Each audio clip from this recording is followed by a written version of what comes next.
Hey guys, tonight we begin what medieval husbands secretly feared each night in bed. So before you get comfortable, take a moment to like the video and subscribe, but only if you genuinely enjoy what I do here, and let me know in the comments where you're tuning in from and what time it is for you. It's always fascinating to see who's joining us from around the world. Now dim the light. Maybe turn on a fan for that soft background hum, and let's ease into tonight's journey together. You've won. You close your eyes tonight.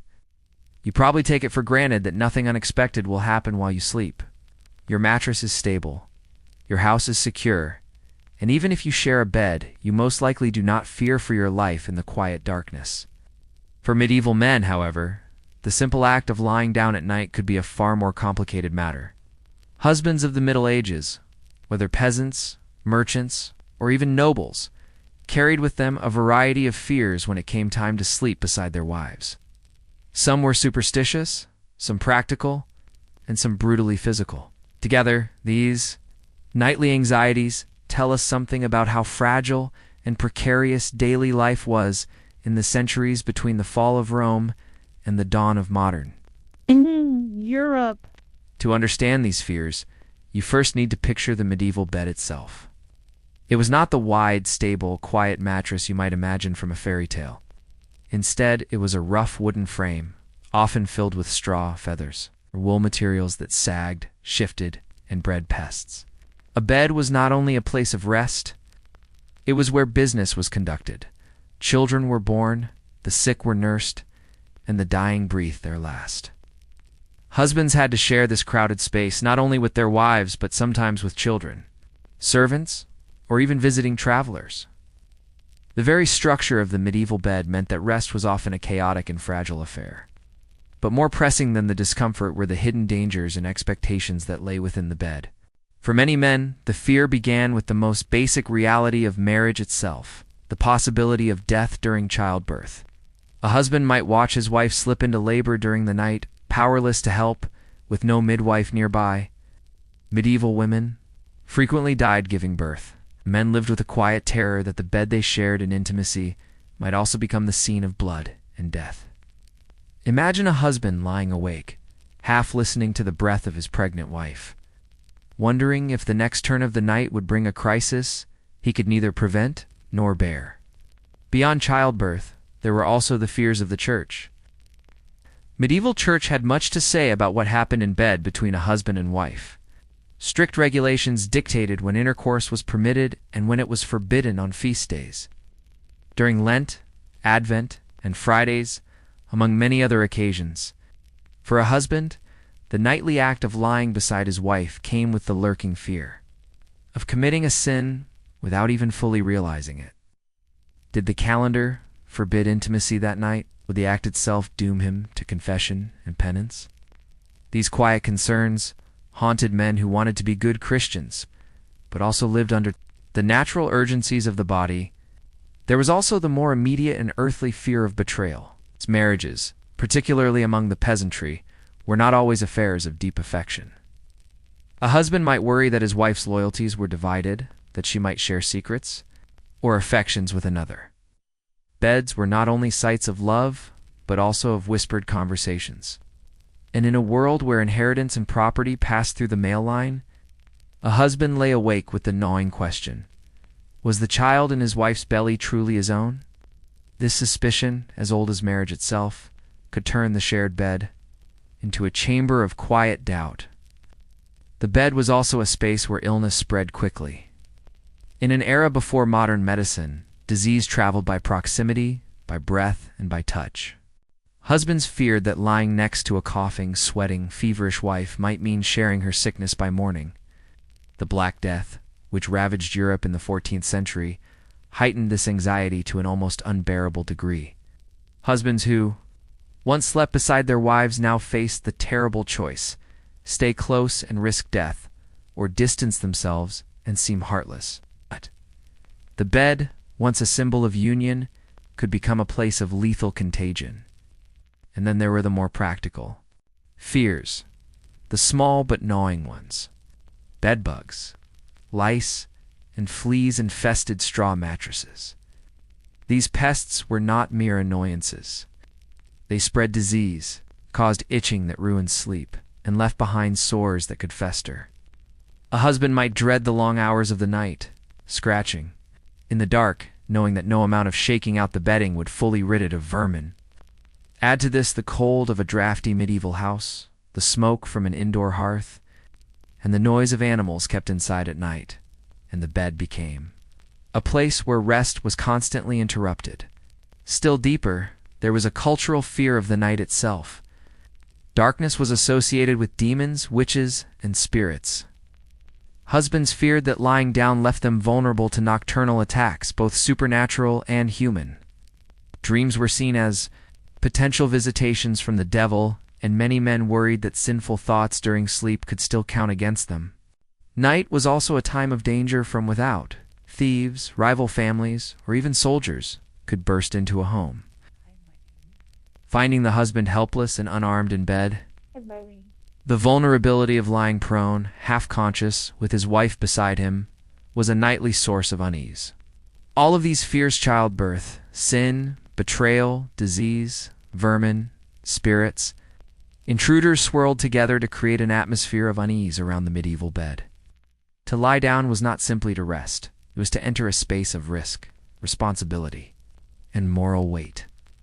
The medieval husband might not always voice these anxieties, but they were present in his stillness, in the way he lingered before extinguishing the candle, and in the restless shifting before sleep. If Section 1 revealed the broad range of fears medieval husbands carried with them into the bedchamber, Section 2 takes us deeper into the lived experience. These fears were not abstract ideas. They were grounded in the rhythms of ordinary life, in the cold reality of fragile bodies, strict social expectations, the cramped physical spaces that defined medieval households. To truly understand why men carried such anxieties to bed each night, we must look more closely at the details, the objects, the customs, and the laws that turned sleep into something uncertain, even perilous. The bed as a stage of daily life. To begin, let us linger a little longer on the bed itself. In many households, especially among peasants, there was often only one bed.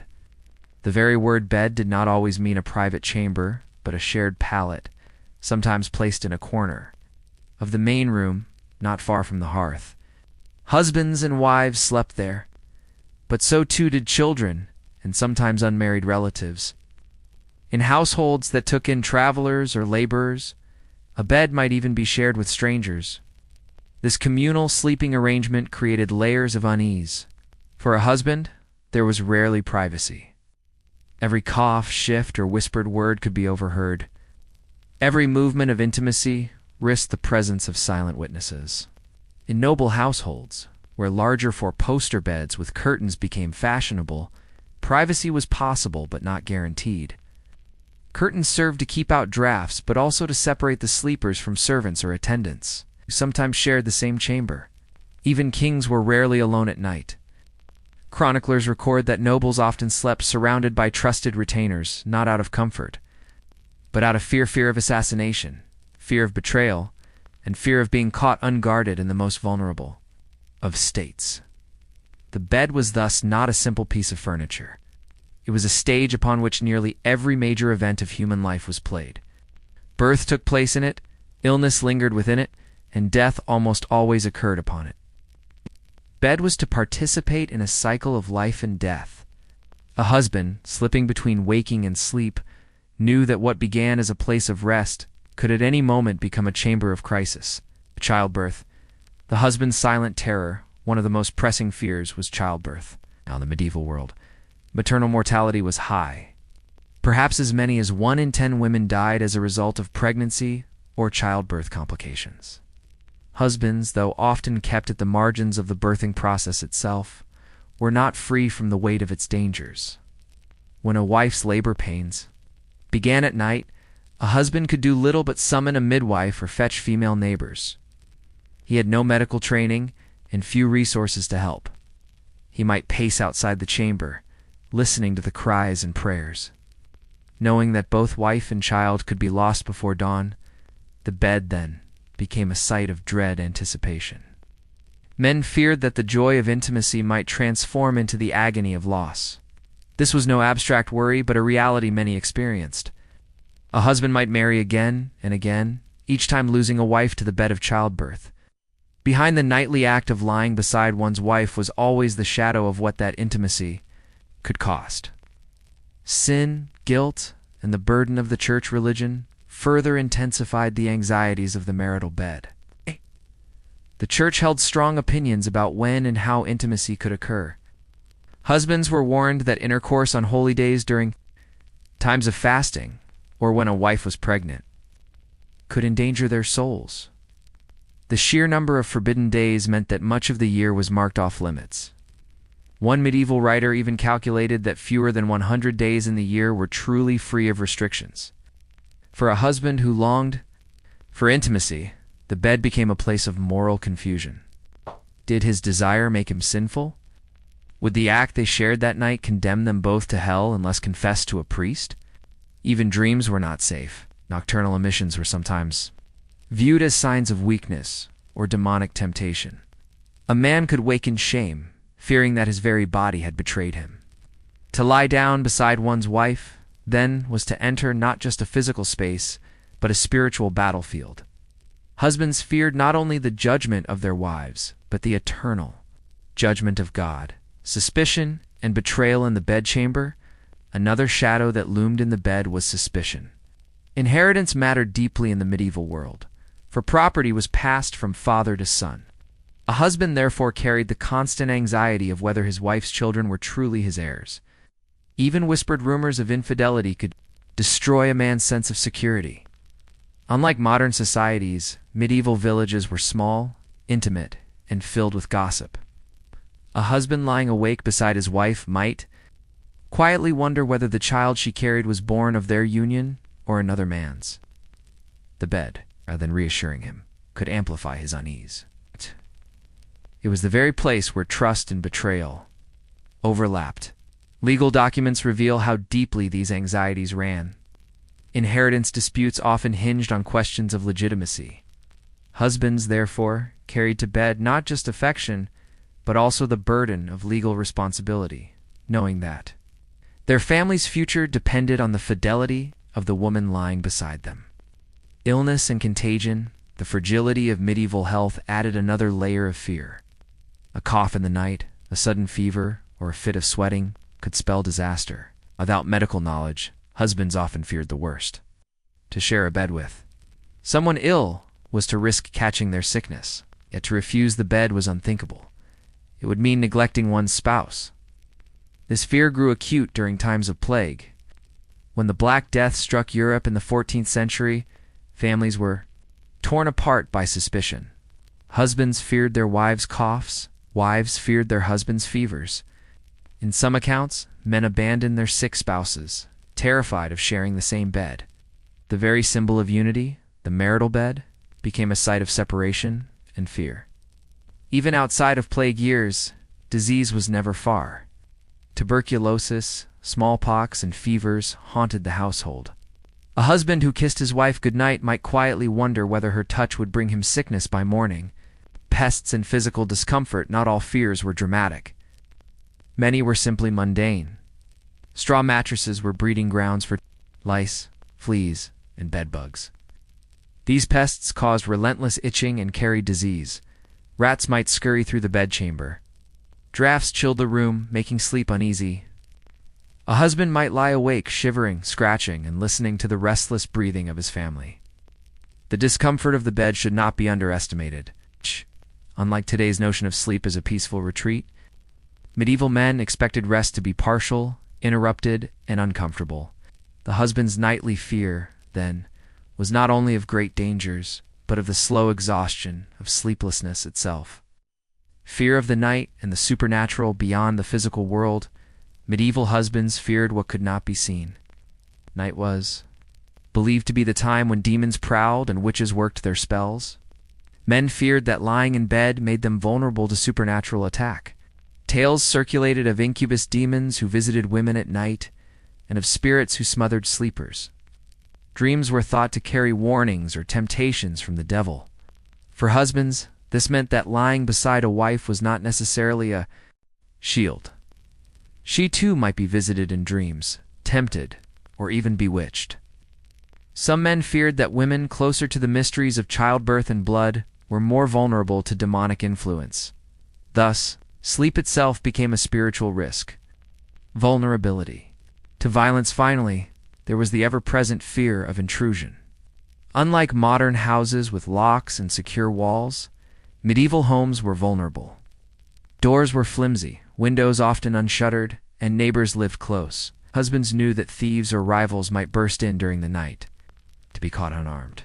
In bed was the height of vulnerability. This fear was not only for peasants, kings too often slept uneasily. Assassinations in bed were not uncommon. Curtains could conceal enemies, and trusted servants could turn traitor. The very intimacy of the bedchamber made it a place where danger could strike without warning.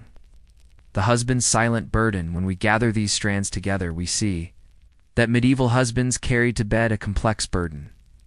Fear of childbirth, fear of sin, fear of betrayal, fear of sickness, fear of pests, fear of demons, and fear of violence. Each night was haunted by these possibilities.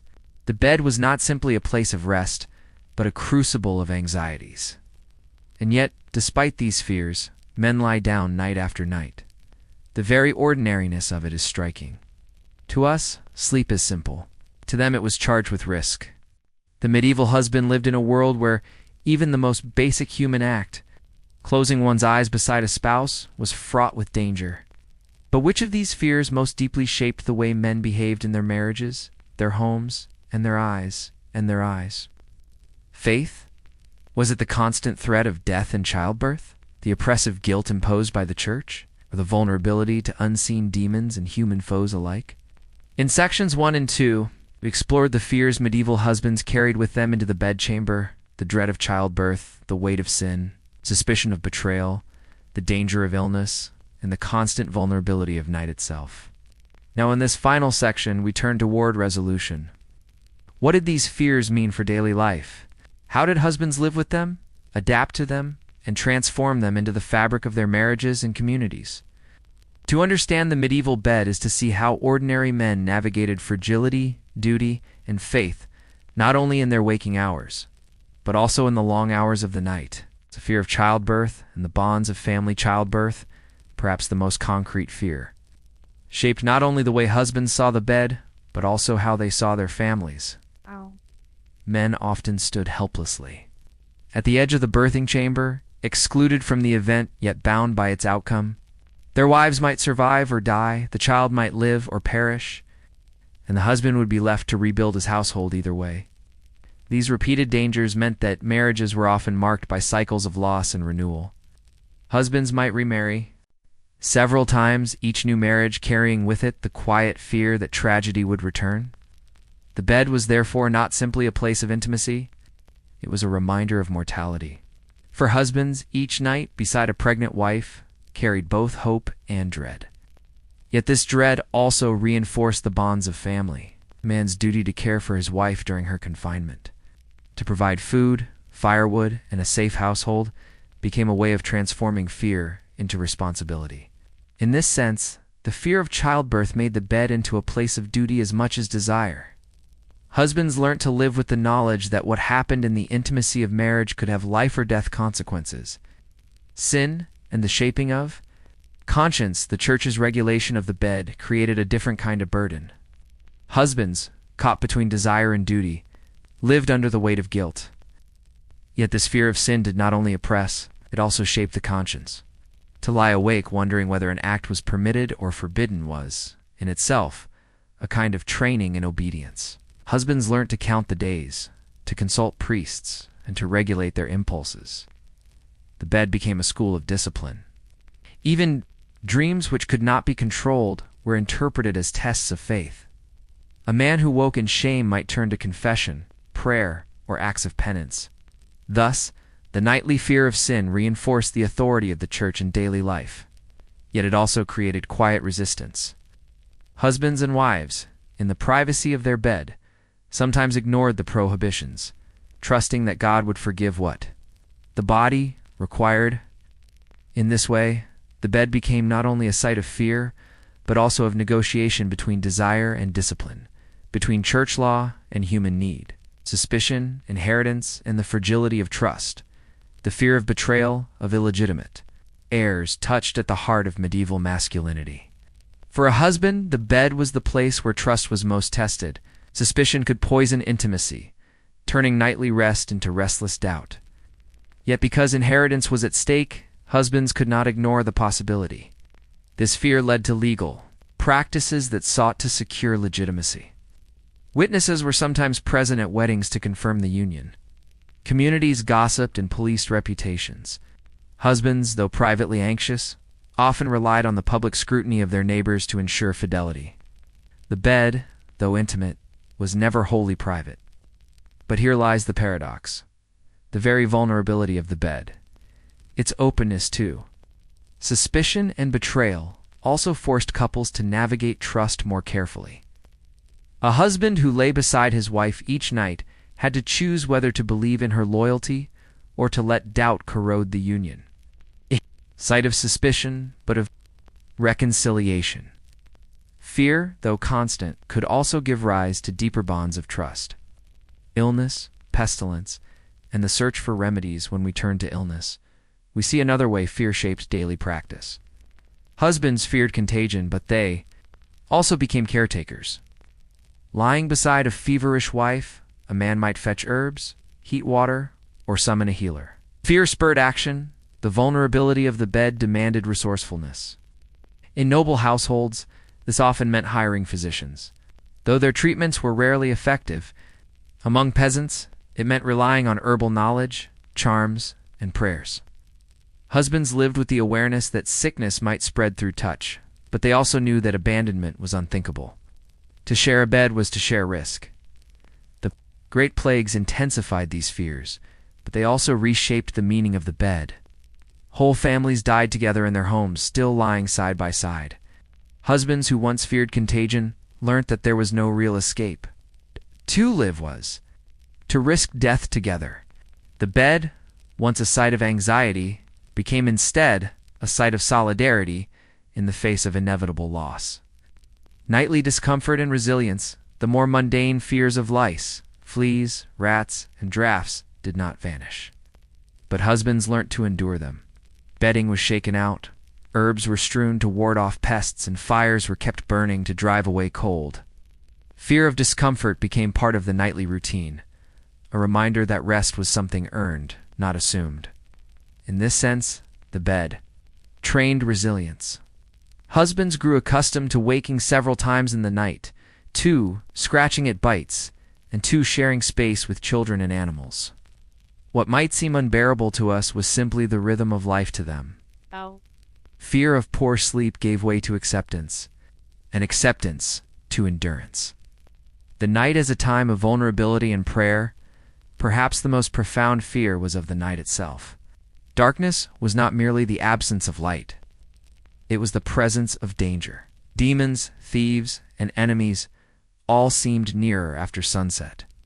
Husbands, lying beside their wives, knew how helpless they were against the unseen. Yet this helplessness gave rise to prayer. Night prayers, whispered in bed, became a common practice. Husbands crossed themselves before sleep, muttered the Lord's Prayer, or invoked saints for protection. The very act of lying down became a ritual of faith. Fear of demons turned into nightly devotion, and in noble households, the presence of retainers or guards did little to ease the fear of betrayal. But even here, prayer and ritual offered a measure of comfort. Candles were lit, charms were placed beneath pillows, and relics were kept close at hand. The bed, though vulnerable, became a place sanctified by custom, living with fear, adaptation, and acceptance. When we gather all these strands together, we see that medieval husbands lived in a constant state of low-level anxiety about their beds. And yet, life went on. Men still married, still fathered children, still lay down each night. Fear did not paralyze. It became woven into the fabric of daily existence. This is perhaps the most revealing truth of all. Fear itself was ordinary. Husbands accepted it as part of life, just as they accepted hunger, illness, or war. They did not expect safety, privacy, or comfort. They expected vulnerability. And because of that expectation, they developed habits, rituals, and strategies to live with fear rather than to eliminate it. The bed is a mirror of society in the end. The medieval bed was more than a place to sleep. It was a mirror of the society that produced it. Husbands feared in their beds the very things that define their world: mortality, sin, betrayal, sickness, discomfort, and violence. To understand what medieval men feared at night is to understand the fragile balance of medieval life itself. And yet these fears also reveal resilience. Husbands learnt to turn fear into duty, to meet anxiety with prayer, and to endure discomfort with patience.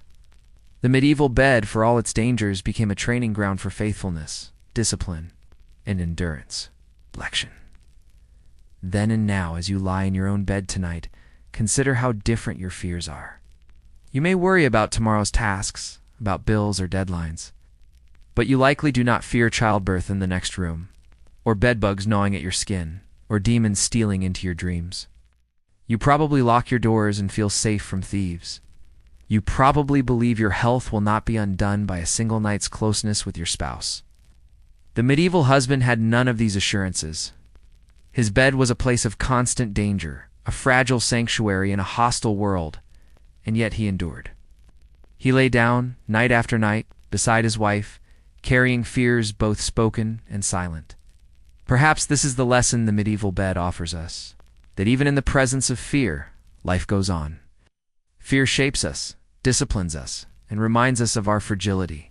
But it does not stop us from lying down, from closing our eyes, from seeking rest in the arms of those we love. And so we return to the question, what did medieval husbands secretly fear each night in bed? The answer, in truth, is everything. Yet it was this very fear that bound them to their duties, their families, and their faith.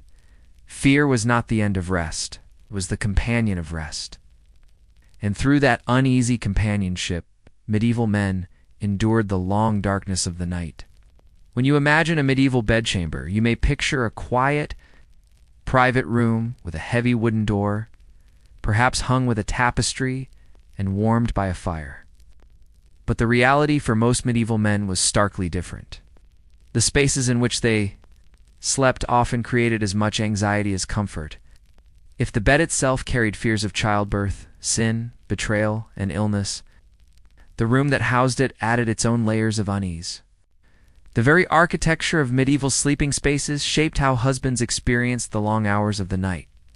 Sleeping in the hall, peasants and the open room for peasants, the concept of a bedroom as we know it today hardly existed.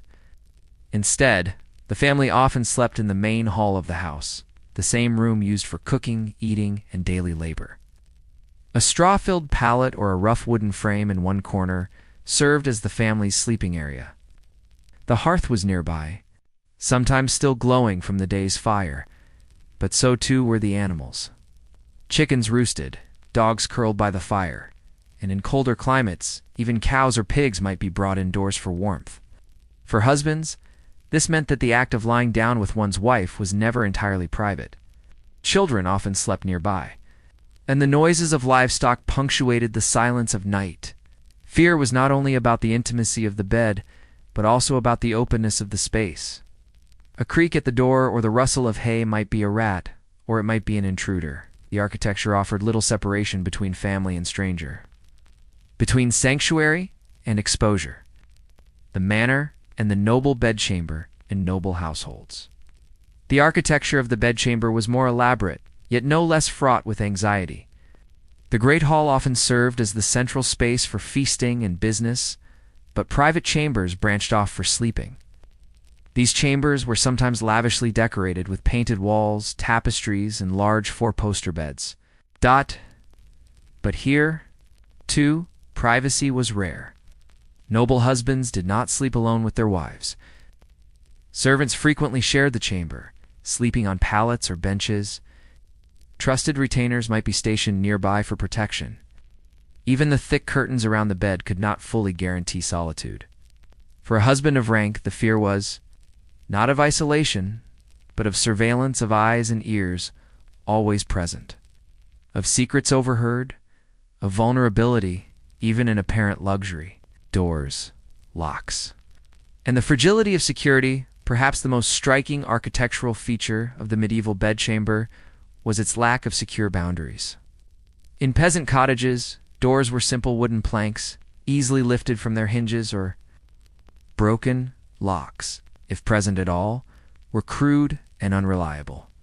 A husband might lie awake wondering whether a thief or rival could slip in under cover of darkness. In castles, doors were stronger, sometimes barred with iron. But even here, husbands feared betrayal from within. A guard could be bribed, a servant could be turned, and a retainer might bear a hidden grudge. No lock could guarantee peace of mind when trust itself was fragile. The architecture, however grand, left men vulnerable to the same unease as peasants. In their cottages, the knowledge that walls and doors could never fully protect them. Windows, drafts, and the fear of exposure windows, too, carried their own anxieties. In peasant homes, windows were often unglazed openings, covered with shutters, or cloth. These let in cold air and the sounds of the night. A husband might hear the wind whistling through the cracks and wonder whether it carried more than just chill, whether it brought in spirits or omens. In noble homes, glass windows appeared by the late Middle Ages, but they were rare and expensive. More often, wooden shutters kept out the cold, yet even these could rattle in the night, stirring unease. Drafts were more than discomfort. They were associated with illness. A man who felt a chill on his skin might fear that a fever or cough would follow. The very architecture of the chamber thus seemed to conspire against rest. Ceilings, rafters, and the weight of the house above the bed, the ceiling itself offered a source of quiet fear. In peasant cottages, exposed rafters loomed overhead, often storing smoke-blackened tools, hanging meat, or drying herbs. These could fall in the night, disturbing sleepers. Rats skittered along the beams, occasionally dropping onto the floor, or worse, onto the bed itself. A husband lying awake could not help but imagine the fragility of the structure above him. In castles, the ceilings might be higher and more secure, yet even here, danger lurked. Heavy tapestries, chandeliers, or beams could give way. Fires, a constant hazard in timbered halls, could spread quickly to the bedchamber. To lie beneath a roof in the medieval world was never wholly reassuring. Noise, neighbors, and the lack of privacy, perhaps the most unrelenting source of unease, was noise. Medieval houses, with their thin walls and crowded rooms, offered little in the way of soundproofing. Husbands lay awake listening to every creak, every cough, every animal cry. Neighbors lived close, often separated by nothing more than thin wooden walls. Arguments, laughter, or suspicious footsteps might be overheard. For noble husbands, noise came in a different form: the bustle of servants, the shifting of guards, and the clatter of the castle, even after dark. Silence was rare. The architecture of the bedchamber ensured that men could never fully retreat from the world around them. Architecture as a constant reminder of vulnerability taken together, these architectural features, open halls, fragile doors, drafty windows, looming ceilings, and noisy neighbors, meant that the medieval bedchamber was not a sanctuary, but a reminder of vulnerability.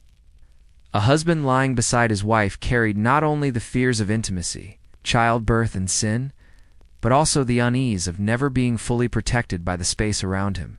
And yet, men adapted. They developed rituals, barring the door, checking the shutters, shaking out the bedding, and crossing themselves before sleep.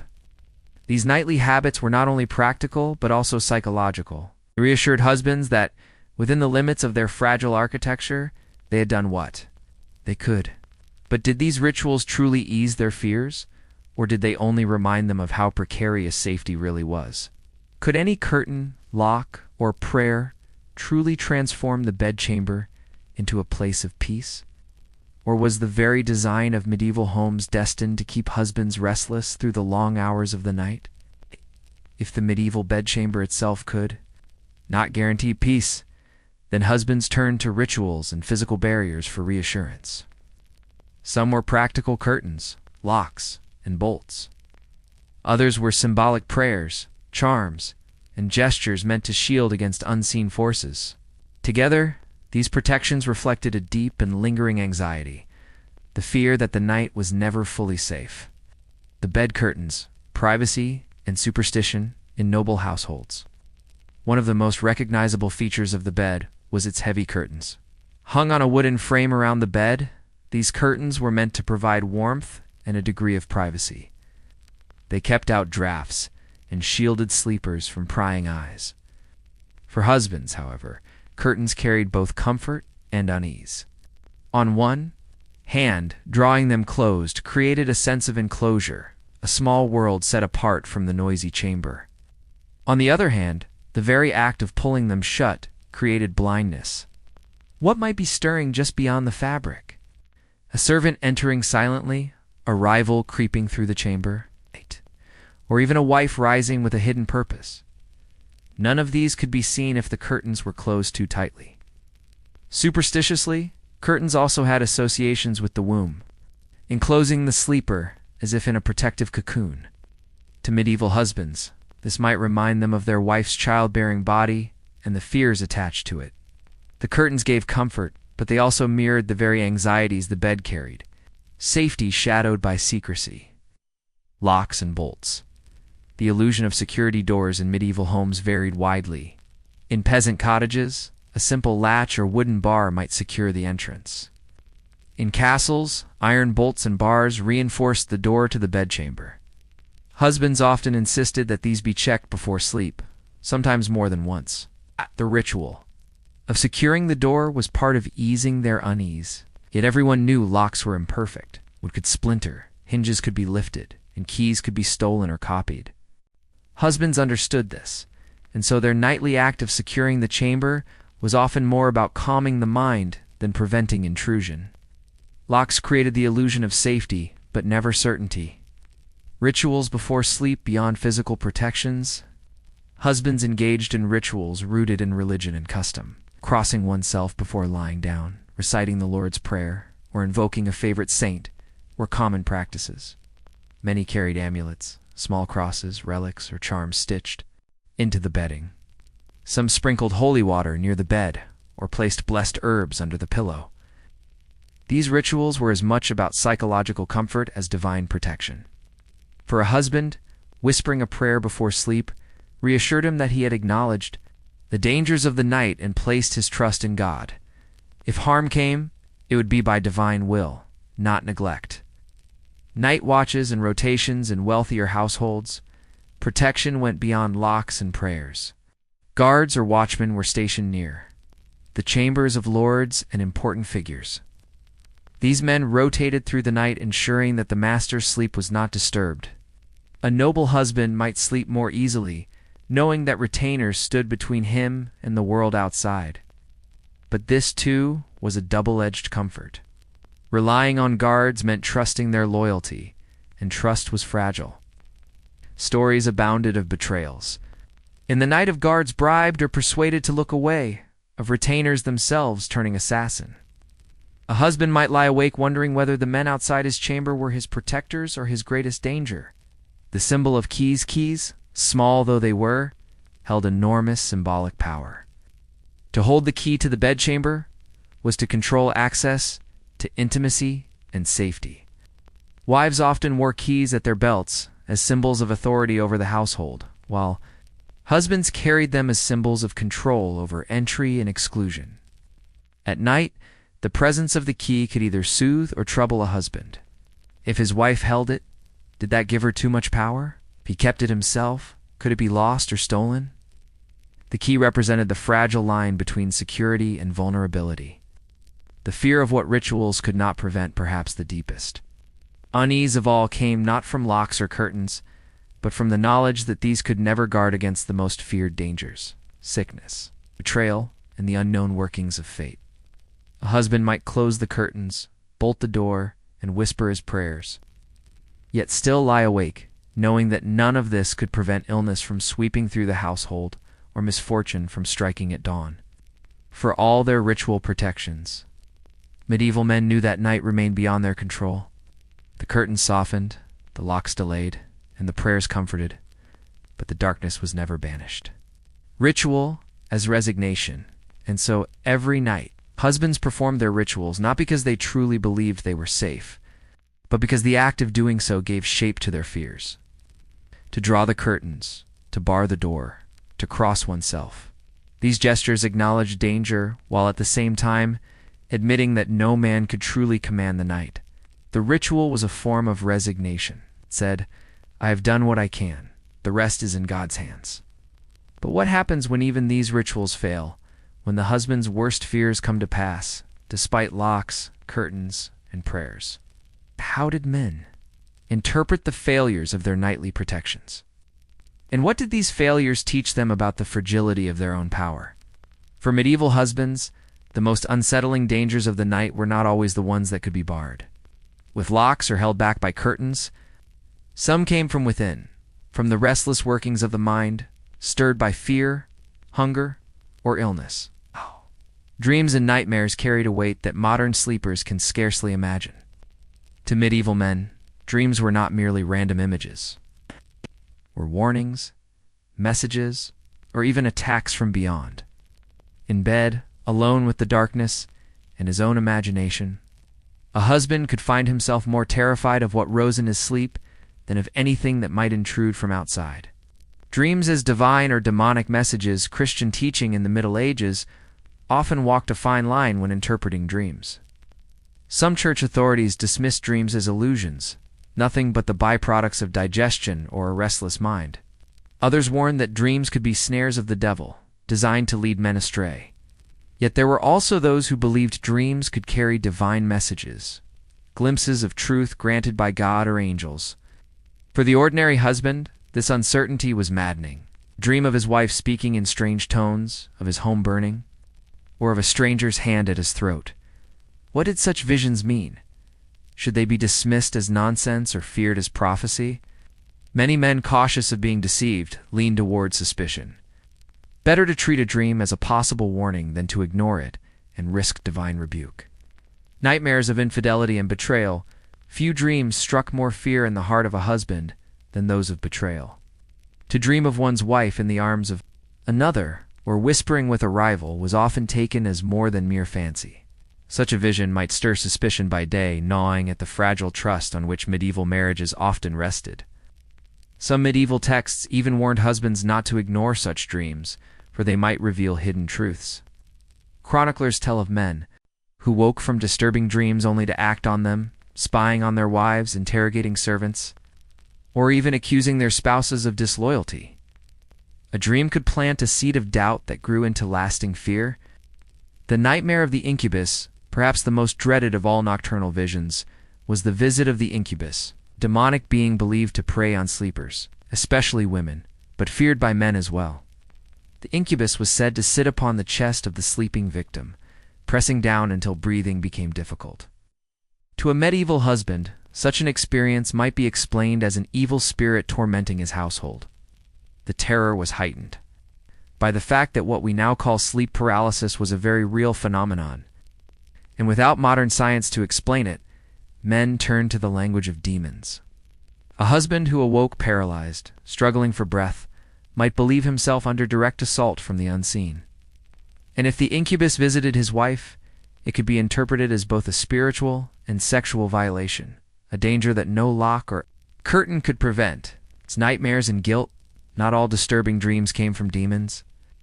Many were shaped by the husband's own hidden fears and guilts. A man who had mistreated his wife, quarreled with his neighbors, or cheated in trade might find himself plagued with nightmares. Medieval people believed that a guilty conscience opened the door for tormenting visions. Husbands in particular often feared the consequences of their household leadership. To rule a household harshly was to risk divine punishment, and a dream of retribution might be read as God's warning. In this way, nightmares acted as a kind of moral mirror, showing men the shadows of their own actions. The influence of food and humors, medieval medical theory tied dreams closely to the body. According to the doctrine of the four humors, blood, phlegm, black bile, and yellow bile imbalances could affect sleep. A husband who ate too much cheese or heavy meat late in the evening might experience disturbing dreams, physicians warned. Against sleeping immediately after eating, for digestion, they claimed, released vapors that rose to the head and confused the mind. This medical framework offered some relief, for it provided practical advice. Avoid certain foods or change one's sleeping position to prevent nightmares.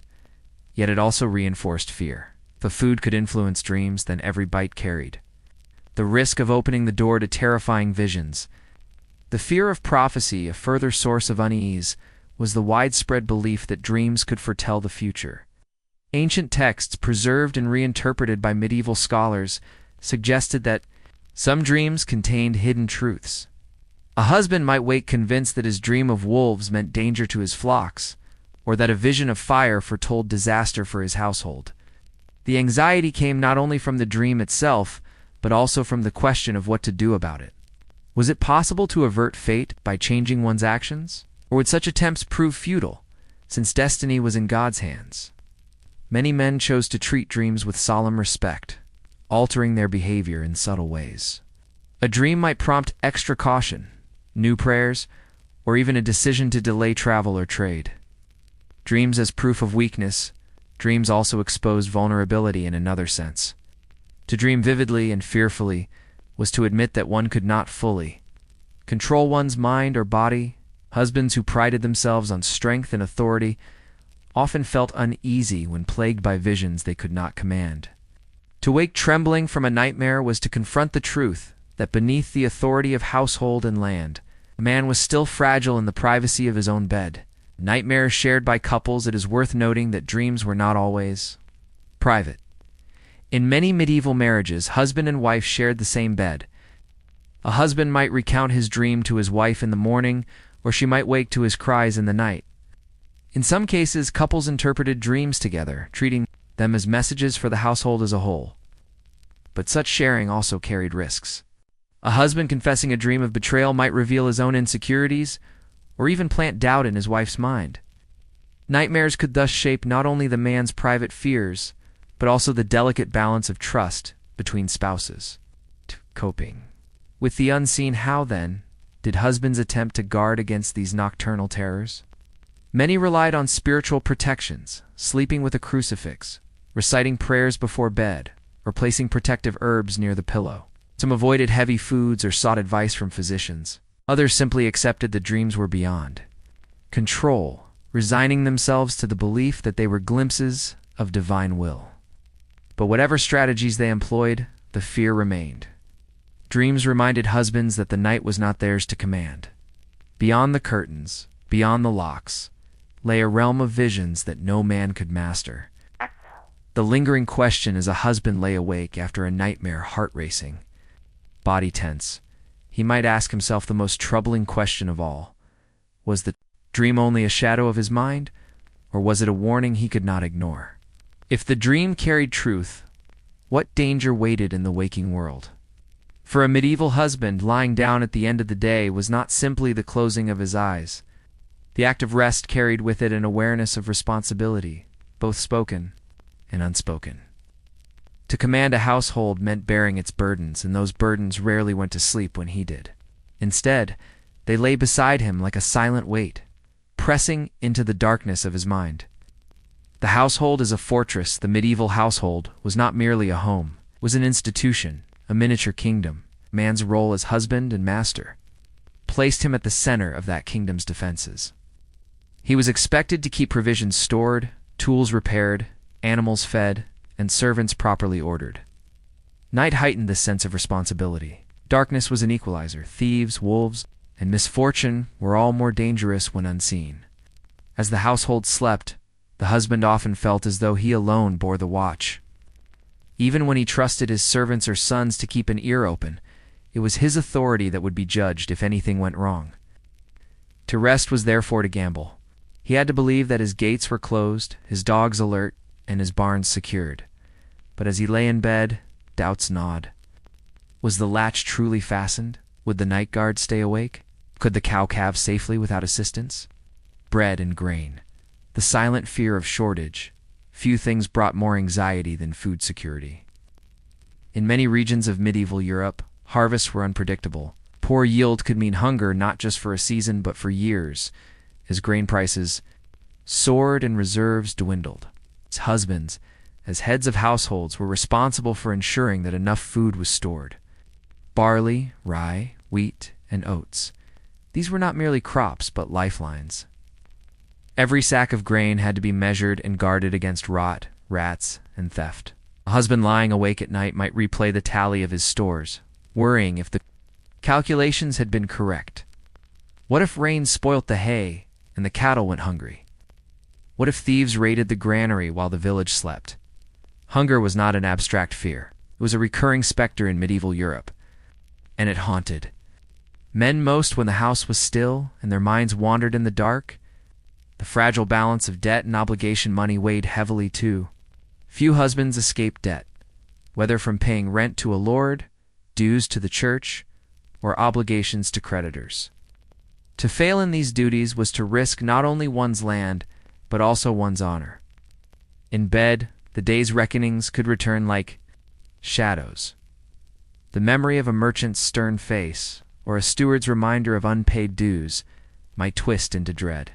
Sleep was fragile when the possibility of losing one's farm or reputation loomed. Even small debts could fester into fears of ruin, for credit was fragile in medieval society, and a man's good name was as important as his coin. The fear of illness and the household disease was a constant companion in the medieval world, and a husband bore the responsibility of protecting his family as best he could.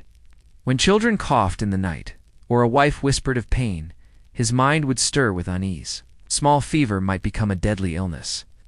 Plague, ague, and sweating sickness struck without warning. And the husband knew that once disease entered his household, there was little he could do. Physicians were costly and often ineffective. Remedies relied on herbs, charms, or prayer. The helplessness of watching one's household weaken was a fear that returned again and again in the silence of the night. Even if all seemed well by day, a man might lie awake imagining what illness could be incubating unseen, waiting to reveal itself by dawn. The responsibility of protection. Protection meant more than warding off physical threats. It included defending the household's reputation. A husband was judged not only on whether his gate stood, but also on whether his wife and children behaved according to custom, whether his servants respected order, and whether his family avoided scandal. Whispers carried quickly in medieval towns and villages. A husband who failed to keep his household orderly could become the subject of ridicule or suspicion, and ridicule was not harmless. It could affect trade, influence neighbors, and undermine a man's standing. Thus in bed, the husband might replay words spoken too sharply to a servant or wonder if his wife's absence at market would provoke gossip. The walls of his house could keep out thieves, but they could not keep out words. Fear of divine judgment above all worldly responsibilities loomed the fear of God's scrutiny. The medieval husband was expected not only to manage his household, but to guide it spiritually. To fail in prayer, to neglect charity, or to permit sin under his roof was to endanger not just his family's reputation, but their souls. The thought of lying down in sin was unbearable to many. Confession, penance, and prayer before bed became essential rituals, not for comfort, but for survival. A husband's night was often preceded by the examination of conscience. Did he strike his servant unjustly? Did he harbor lustful thoughts? Did he allow idleness in his children? The bedchamber, dark and silent, became a place where guilt surfaced.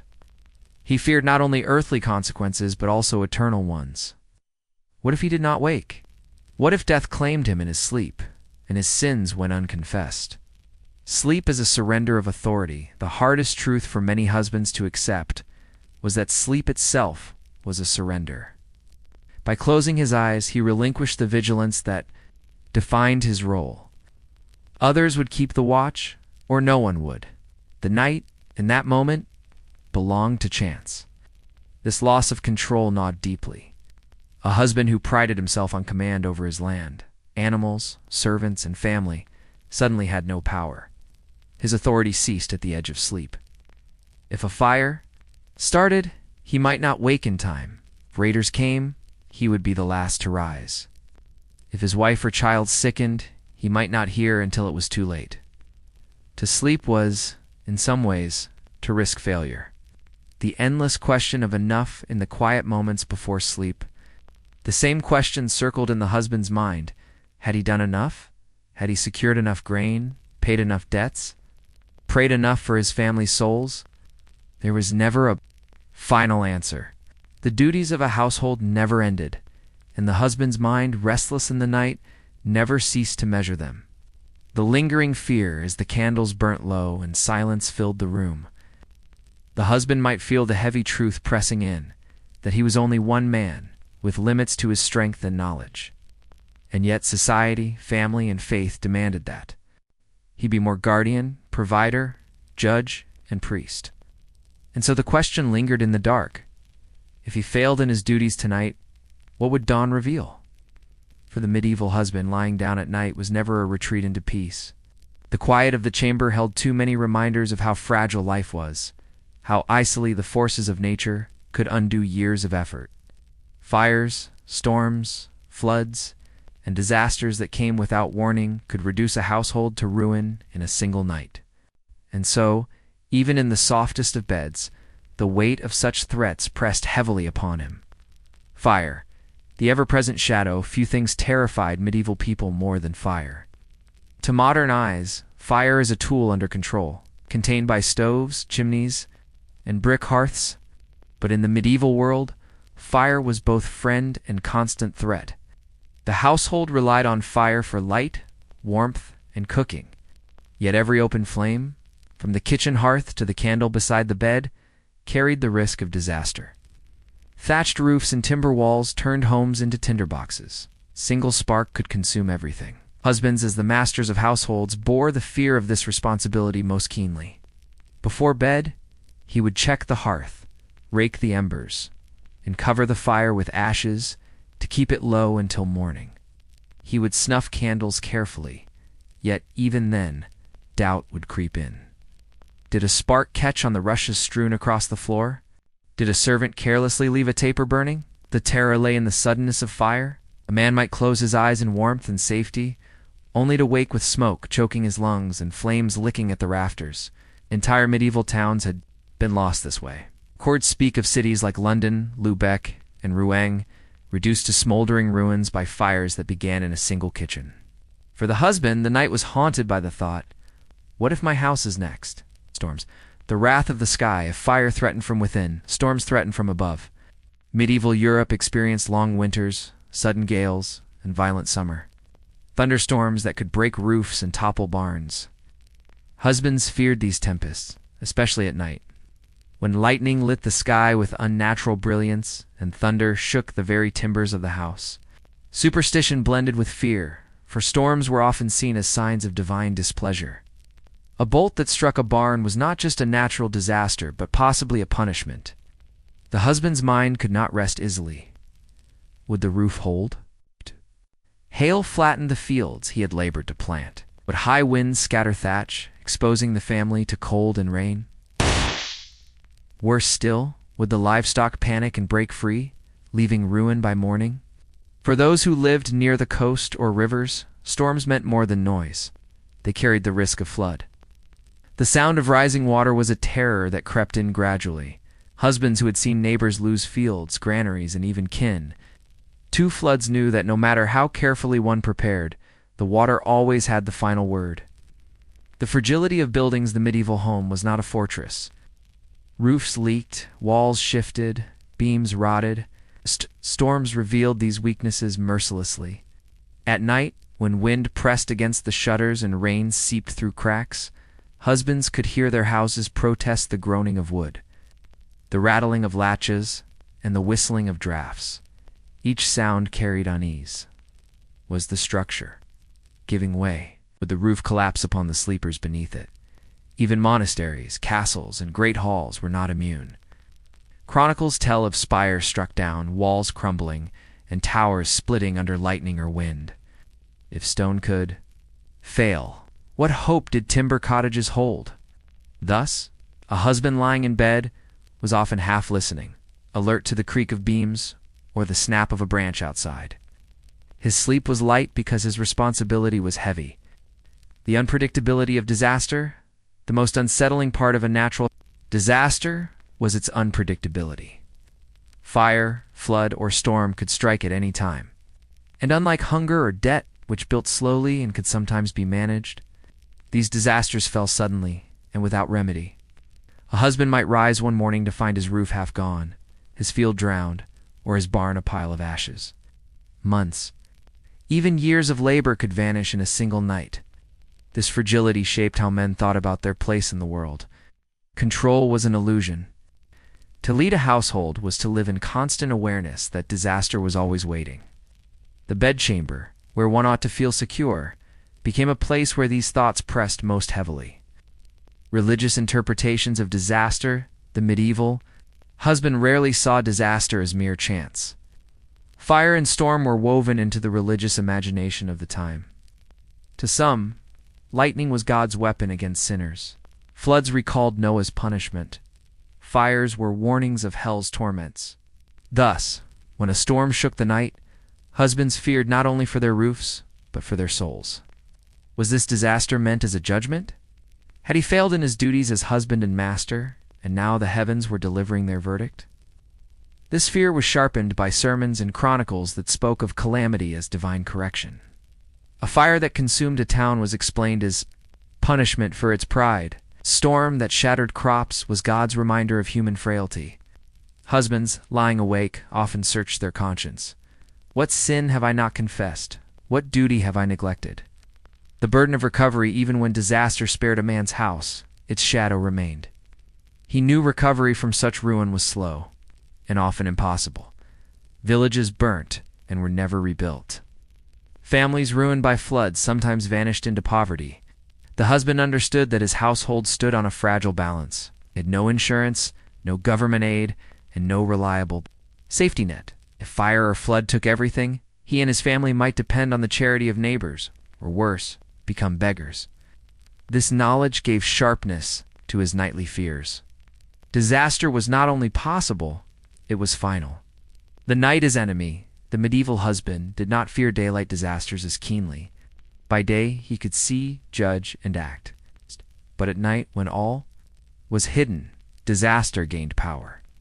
He could not watch the rafters sagging, nor see sparks falling on thatch, nor know the river's rise. The night concealed all dangers until they broke upon him.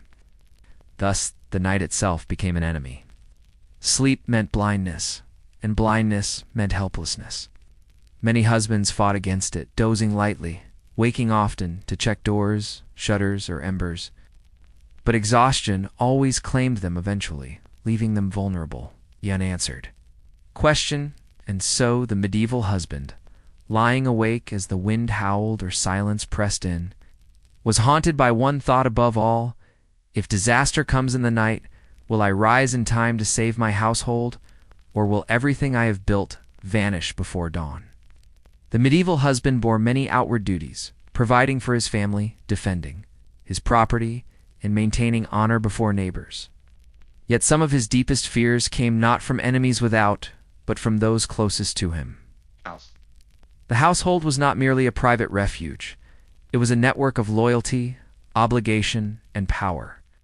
Within its walls lived wives, children, kin, servants, and sometimes boarders or apprentices. Trust was essential. But what if that trust failed? What if the greatest danger was not the stranger in the night, but someone already under the same roof? The household as a fragile network to modernize. A household might seem a simple unit of family life. In the medieval world, it was more. Like a miniature kingdom, a husband stood at its head as master, but beneath him lived those of differing rank and duty. A wife, though bound in marriage, had her own ties of kin and influence. Servants, often drawn from peasant families, had loyalties to their birth villages. Apprentices in towns might spend years in another man's home while still answering. Two guilds. This complexity made the household strong in labor, but fragile in trust. A husband could not possibly oversee every act or intention of those under his roof. His authority was constant, but so was his vulnerability. Betrayal, whether in the form of theft, gossip, or disobedience, was a fear that followed him even into bed. The suspicion of servants were both essential and dangerous. They cooked, tended fires, cared for children, and managed animals. Yet in serving, they gained access to the household's most private spaces. A husband knew that a careless servant might let in a thief, a greedy one might steal from the pantry, and a resentful one might speak ill of him in the village tavern. This was no idle concern. Court records from medieval towns are filled with cases of servants accused of theft or worse. A man might wake to find his strongbox emptied, his stored grain sold in secret, or his livestock vanished. Many thefts were petty, but even small losses threatened survival in an economy where margins were narrow. At night, husbands feared not only what their servants might do, but also what they might know. Servants saw everything: quarrels between husband and wife, weakness in management, and the state of the larder. A disloyal servant could carry such knowledge to rivals or enemies. Lying in bed, a husband might wonder, which of my servants is faithful, and which waits for my downfall? The unsettling role of the wife, perhaps the greatest fear of betrayal, came from the very person who shared his bed, his wife. Marriage in the medieval world was not only personal, but also economic and social. A wife's loyalty was critical to a husband's honor, and her disloyalty could undo him completely. If a wife strayed, she not only dishonored her husband, but also risked bringing another man's child into his household. Questions of inheritance, legitimacy, and bloodline made such betrayal especially threatening. Chronicles and sermons alike speak of men tormented by jealousy, fearing that the child born in their house was not truly theirs. Trust in marriage was also strained by custom. In many regions, a wife maintained close ties to her natal kin who might influence her loyalties. If a dispute arose between husband and in-laws, whose side would she choose? Even in faithful marriages, the husband's power was never absolute. The wife controlled the keys to chests, pantries, and storerooms. She knew the household secrets, debts, and strengths. In times of quarrel, could she be trusted not to use that knowledge against him? At night, such doubts crept in quietly, turning the marriage bed into a place of both intimacy and unease. The fear of children's disobedience. Children too, though beloved, were not free from suspicion. Sons might grow restless under a father's authority, eager to claim land or wages before their time. Daughters might secretly court without permission, threatening alliances carefully arranged by parents. A husband feared that all his planning could be undone by a single act of disobedience from within his own bloodline. This fear was sharpened by inheritance. Land was often the only wealth a family possessed, and disputes over who received what could divide households bitterly. A son who defied his father's will might drag the family name into court, exposing its quarrels to neighbors. At night, the husband lay awake, imagining what conflicts might erupt when his authority was gone. Gossip and betrayal of reputation. Not all betrayal was material, some was spoken. In the tightly bound world of the medieval village or town, reputation was everything. Betrayal could come in whispers, a servant spreading tales, a wife confiding too freely, or a neighbor repeating a quarrel. A husband's authority depended on respect. If he was rumored to be weak, cruel, or careless, his standing eroded. Creditors might be less willing to lend, neighbors less eager to assist, and rivals more bold in challenge. The household could be strong in labor and stores, yet weakened fatally by gossip. Thus, betrayal was not merely the fear of loss, but of shame. A man might lose more in a rumor than in a theft. Lying in bed, he could never be sure what words were spoken about him beyond his walls. Betrayal and violence at its darkest. Betrayal could turn violent. History records cases of servants who murdered masters, of wives who conspired with lovers, and of kin who turned against one another. Though rare, such stories spread widely, feeding the fears of ordinary men. If it happened in one town, why not here? If another man was struck down in his sleep by those he trusted, why should he assume safety in his own bed? The vulnerability of the night heightened this fear. By day, a man could watch and command. By night, he was blind and defenseless.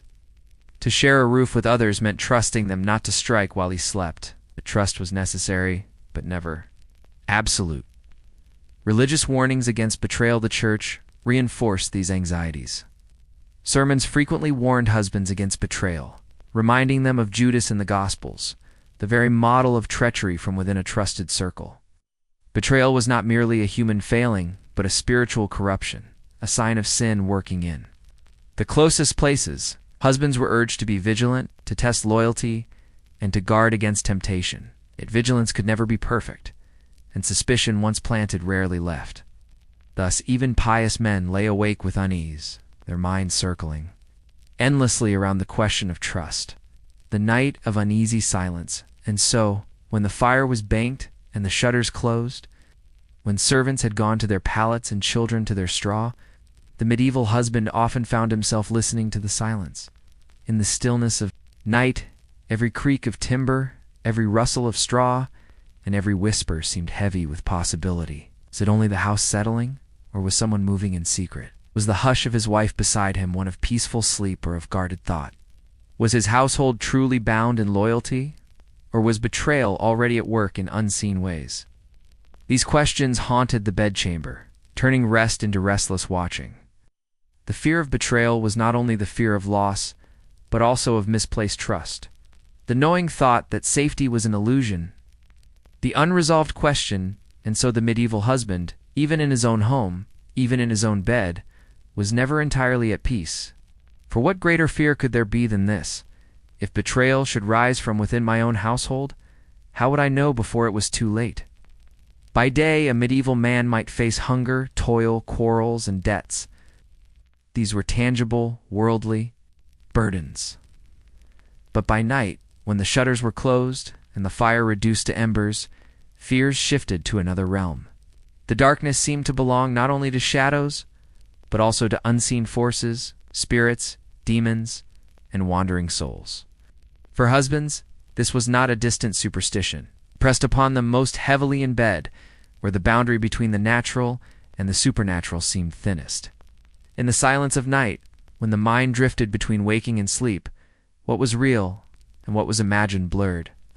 And so, many men feared that their bedchambers might be visited by something beyond flesh and blood. The world alive with spirits. The medieval world was alive with unseen presences. Fields, rivers, crossroads, and homes were thought to harbor spirits. The church itself acknowledged this, warning constantly of demons who prowled like wolves seeking souls to devour. Every sickness might be the work of a devil. Every sudden death might be punishment or possession. Night was the favored hour. Of these forces, the Psalms spoke of terrors by night, and sermons warned that demons preferred darkness. For a husband lying in bed, the very hour that should have brought rest instead seemed to invite invasion. A nightmare mare on the chest. One of the most vivid fears was the nightmare, not merely a bad dream, but a physical presence pressing upon the sleeper's chest. Medieval people described it as a mare, a spirit or a demon that crept into the bedchamber and sat upon the body. The victim would wake, unable to move, gasping for breath, certain that something heavy and malevolent held him down. We recognize this today as sleep paralysis, but to the medieval husband, it was far more than a trick of the mind. It was proof that the veil between this world and the next could be crossed at night. And worse, such an experience might be seen as a sign of sin, as if the devil had been granted special access to his bed. How many men lay awake afterwards, terrified not only of the next visitation, but of what it said about the state of their soul? The ghosts of the restless dead? Another fear was that of the unquiet dead. Christian teaching insisted that souls awaited judgment, but popular belief lingered on restless spirits who walked after death. They might appear to demand prayers, to complain of unpaid debts, or to take vengeance for wrongs. Medieval chronicles and saints' lives tell of ghosts appearing in churchyards, on roads, and even within homes. A husband who had quarreled bitterly with a neighbor, cheated a partner, or treated a servant cruelly might dread that those wronged would return after death. Imagine him lying in the dark, remembering every harsh word, every dispute unresolved, wondering if a pale figure might stand suddenly at the foot of his bed. Demonic temptations in the bedchamber. The bed was not only a place of fear, but also of temptation. The church preached constantly that lust opened the soul to demons. To indulge too freely with one's wife, or worse, in forbidden ways, was to invite demonic presence. Stories abounded of demons who assumed pleasing forms, slipping into beds to seduce men or women. The succubus was said to prey upon men at night, draining their strength through illicit pleasure. Even if a man resisted, he might fear that sinful thoughts in the darkness had already given the devil power over him. Thus, the husband's fear was double-edged. To yield to desire was to invite evil, but to lie beside a wife without desiring her risked insult and suspicion. Bed became not only a battleground of the flesh, but a battlefield of the soul. Witchcraft in the night, another specter, was the possibility of witchcraft. Though the great witch hunts would come later, belief in harmful magic was deeply medieval. Wives, neighbors, and old women were sometimes suspected of charms or curses. A husband who quarreled with a neighbor might fear that sickness in his cattle or children came from maleficium, an evil spell. And the most vulnerable time was night, when witches were said to ride abroad or slip unseen into homes. Amulets, prayers, and the sign of the cross were thought to guard against such attacks, but who could be sure? Was the creak of the roof beam only the wind, or the sound of witches passing overhead? Was the sudden illness of a child mere fever, or a spell cast through a crack in the shutter? Such doubts whispered in a husband's mind as he turned uneasily in bed. The uncertainty of dreams themselves carried weight. While some were dismissed as nonsense, others were believed to be warnings, messages, or even demonic tricks. A dream of falling might foretell disaster. A dream of fire, sin. A dream of loved ones, hidden truths. A husband might wake shaken by a dream, uncertain whether it was mere imagination or a sign to be heeded. Should he confess it to a priest? Should he act upon it? Should he try to forget, fearing that even remembering might give it power? Thus, the very act of sleeping, which was supposed to be rest, became a realm of anxiety. The bed as threshold. For all these reasons, the bed was not simply furniture. It was a threshold, a place where the physical world ended and the spiritual world intruded. A husband who lay down at night entered a space of deep vulnerability. His body rested, but his soul was thought to stand exposed. No wonder, then, that so many nighttime rituals developed. Prayers said at the bedside, charms hung upon posts, holy water sprinkled at doors. Yet even with such protections, fear lingered. The night could never be entirely safe. The question that haunted sleep, and so, when the fire's last glow died and the house fell silent, the medieval husband might close his eyes, but not his mind. He knew that his own heart could betray him with lust, that demons might press upon his chest, that the dead might walk, that witches might cast spells, and that dreams might reveal hidden judgments. He could only ask, as countless men before him had whispered into the dark, "When I lie down to sleep, will it be my wife who lies beside me, or something else unseen?" When you picture a medieval bed, you might imagine a great carved frame hung with curtains and covered in thick blankets. Yet within this narrow space, the husband was not always alone with his wife. The bed, like the household itself, was often shared with animals, both chosen companions and uninvited intruders. For many medieval men, nighttime fears arose not only from spirits or sin, but from the creatures who moved in the dark around and sometimes upon them. Dogs by the fire, dogs in the bed, dogs were treasured companions in many medieval homes. A husband might rely on his dog for hunting, for guarding the yard, or for warmth on a cold night. In wealthier households, small lapdogs were especially common among women, and they often crept into the bed itself. To some husbands, the presence of a dog was comforting. Its bark might warn of strangers, and its body gave off warmth. But there was a darker side.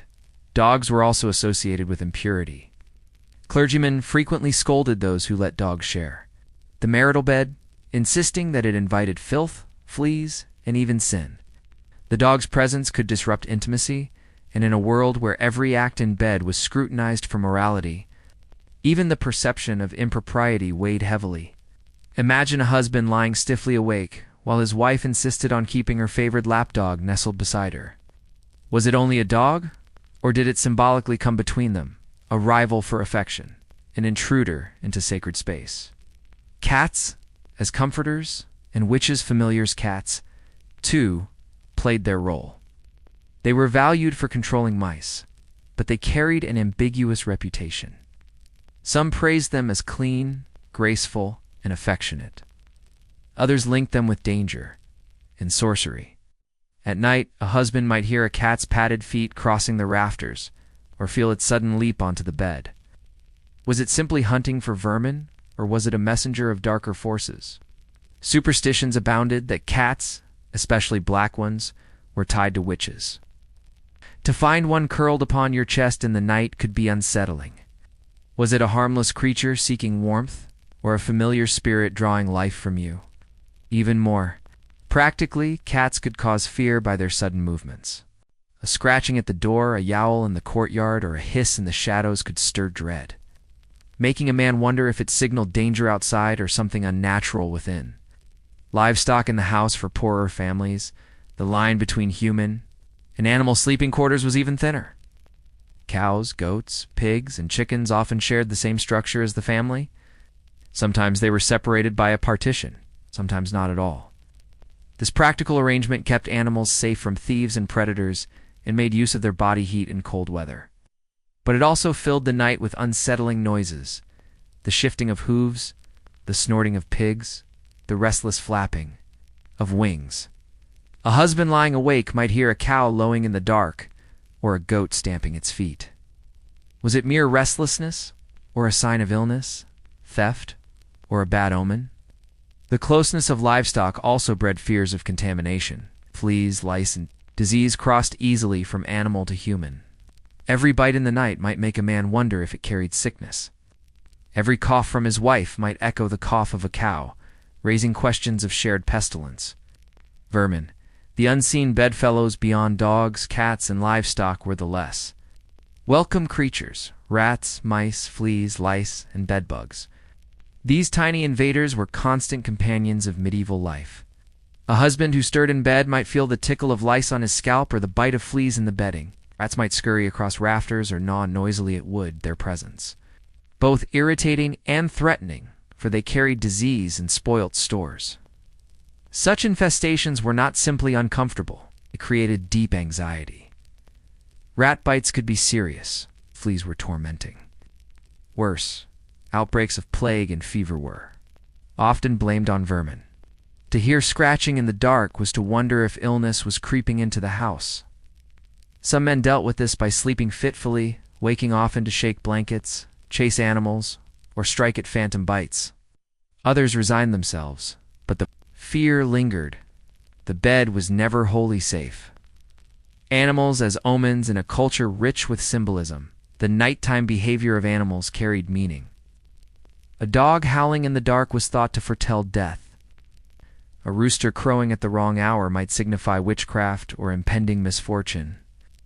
Cats seen staring into corners of the room could suggest the presence of spirits unseen by human eyes. Thus, the ordinary noises of the night became loaded with significance. For a husband anxious about his future, his harvest, his children, and his salvation, every bark, cry, or scratch in the night might be interpreted as a sign. Fear was not only of what animals did, but of what they seemed to predict. Comfort entwined with fear, and yet for all their risks and associations, animals remained necessary. A dog at the door made theft less likely. A cat in the rafters kept bread safe from rats. A cow in the stall promised milk in the morning. Medieval husband depended on these creatures as much as he feared them. The result was a life lived in uneasy partnership. He might curse the dog for bringing fleas to bed, yet bless it for barking at a stranger. He might worry that the cat's green eyes reflected sorcery, yet thank it for chasing mice from the pantry. He might resent the stench of animals in the house, yet rely on their warmth through bitter winters. The bed, then, was never purely human. It was a crossroads where man, wife, animal, pest, and spirit all came together. And within this mingling lay a constant source of unease. The unanswered question, so the husband lay awake, hearing dogs shift, cats pad, livestock stir, and rats scurry. He scratched at bites and pulled the blanket tighter. He was never truly alone in bed. The question that whispered to him in the dark was simple, yet unsettling. If I cannot tell what shares my bed, can I ever be sure what shares my life? In the medieval household, silence carried both weight and danger. The bed was a place where words might flow easily in moments of intimacy, but it was also the setting for the heaviest of unspoken fears. Husbands were bound by expectations of strength, discretion, and obedience to both law and God. Many of their deepest anxieties never found voice. Instead, they remained trapped in silence, turning the bed into a chamber of unspoken dread. The unspoken weight of poverty, one of the greatest nightly fears for a husband, was poverty. He might worry over dwindling harvests, the loss of livestock, or the threat of famine, yet he could rarely speak these fears openly. To confess them to his wife might make him seem weak, or worse, incapable of providing. To complain, aloud in the hearing of children or servants, might cause panic or shame the household, and so he often lay still, staring into the dark, counting debts in his mind. He imagined creditors knocking at the door, or neighbors whispering of his failure. Silence was safer than speaking, yet silence deepened the fear. The bed became a place where worries multiplied in the absence of words. Fear of infidelity, medieval culture placed great emphasis on female chastity and male honor. A husband's reputation rested heavily upon the perceived fidelity of his wife. At night, lying beside her, some husbands were plagued by doubt. Was she faithful? Were there rumors he had not yet heard? Had a neighbor's glance lingered too long? And yet to speak such suspicions was dangerous. It could damage trust irreparably, or bring shame if unfounded. Many men swallowed their worries, never daring to voice them aloud. The silence preserved outward peace, but inside the husband's mind, suspicion festered. He might dream of betrayal, wake suddenly, and stare at his wife's sleeping form, never speaking, never asking. Fear of death and illness. The medieval world was never far from sickness. Plagues, fevers, and sudden deaths haunted every family. A husband might notice a cough in the dark, a feverish breath beside him, or a weakness in his own limbs. Yet illness, too, was often met with silence. To speak of death was to invite it. To acknowledge weakness was to display vulnerability. So he said nothing. He felt his chest tighten, or his teeth ache, or his joints swell, and he kept still, praying silently that it would pass. If his wife stirred and asked what troubled him, he might dismiss it. It's better to hide fear than to expose it. And so silence became the companion of pain, just as it was of worry. Forbidden thoughts of desire the church carefully regulated. Sexual behavior within marriage. Husbands were instructed to avoid excess, to approach intercourse with solemnity, and to shun unapproved practices. Yet human desire did not always conform to strict doctrine. Many men lay awake with thoughts they could not express. To voice them risked sin. To act on them could mean confession, penance, or shame. Some desired more than their wives would permit.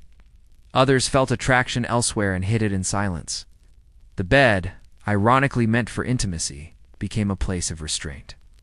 A husband might turn over quietly, his mind restless, his lips sealed. Political and legal fears in some households, especially among merchants, guildsmen, or landowners. The husband carried the burden of legal and political concerns. Disputes over land, obligations to lords, or tensions within town councils could weigh heavily. Yet many of these were matters not to be spoken of at night. To bring them into the household might burden the wife, frighten the children, or risk gossip spreading. So again, silence prevailed. He might rehearse arguments in his head, imagine outcomes of disputes, or worry about fines or obligations, but never voice them in the darkened chamber. His wife might only sense his tension in the way he shifted or sighed. The spiritual burden, perhaps the heaviest silence of all, was spiritual fear.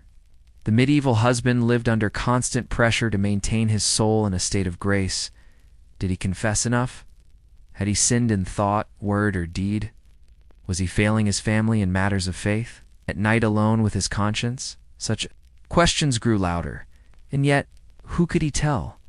His wife might comfort him, but she was also a reminder of his duties. A priest might absolve him, But confession came later, not in the bed itself.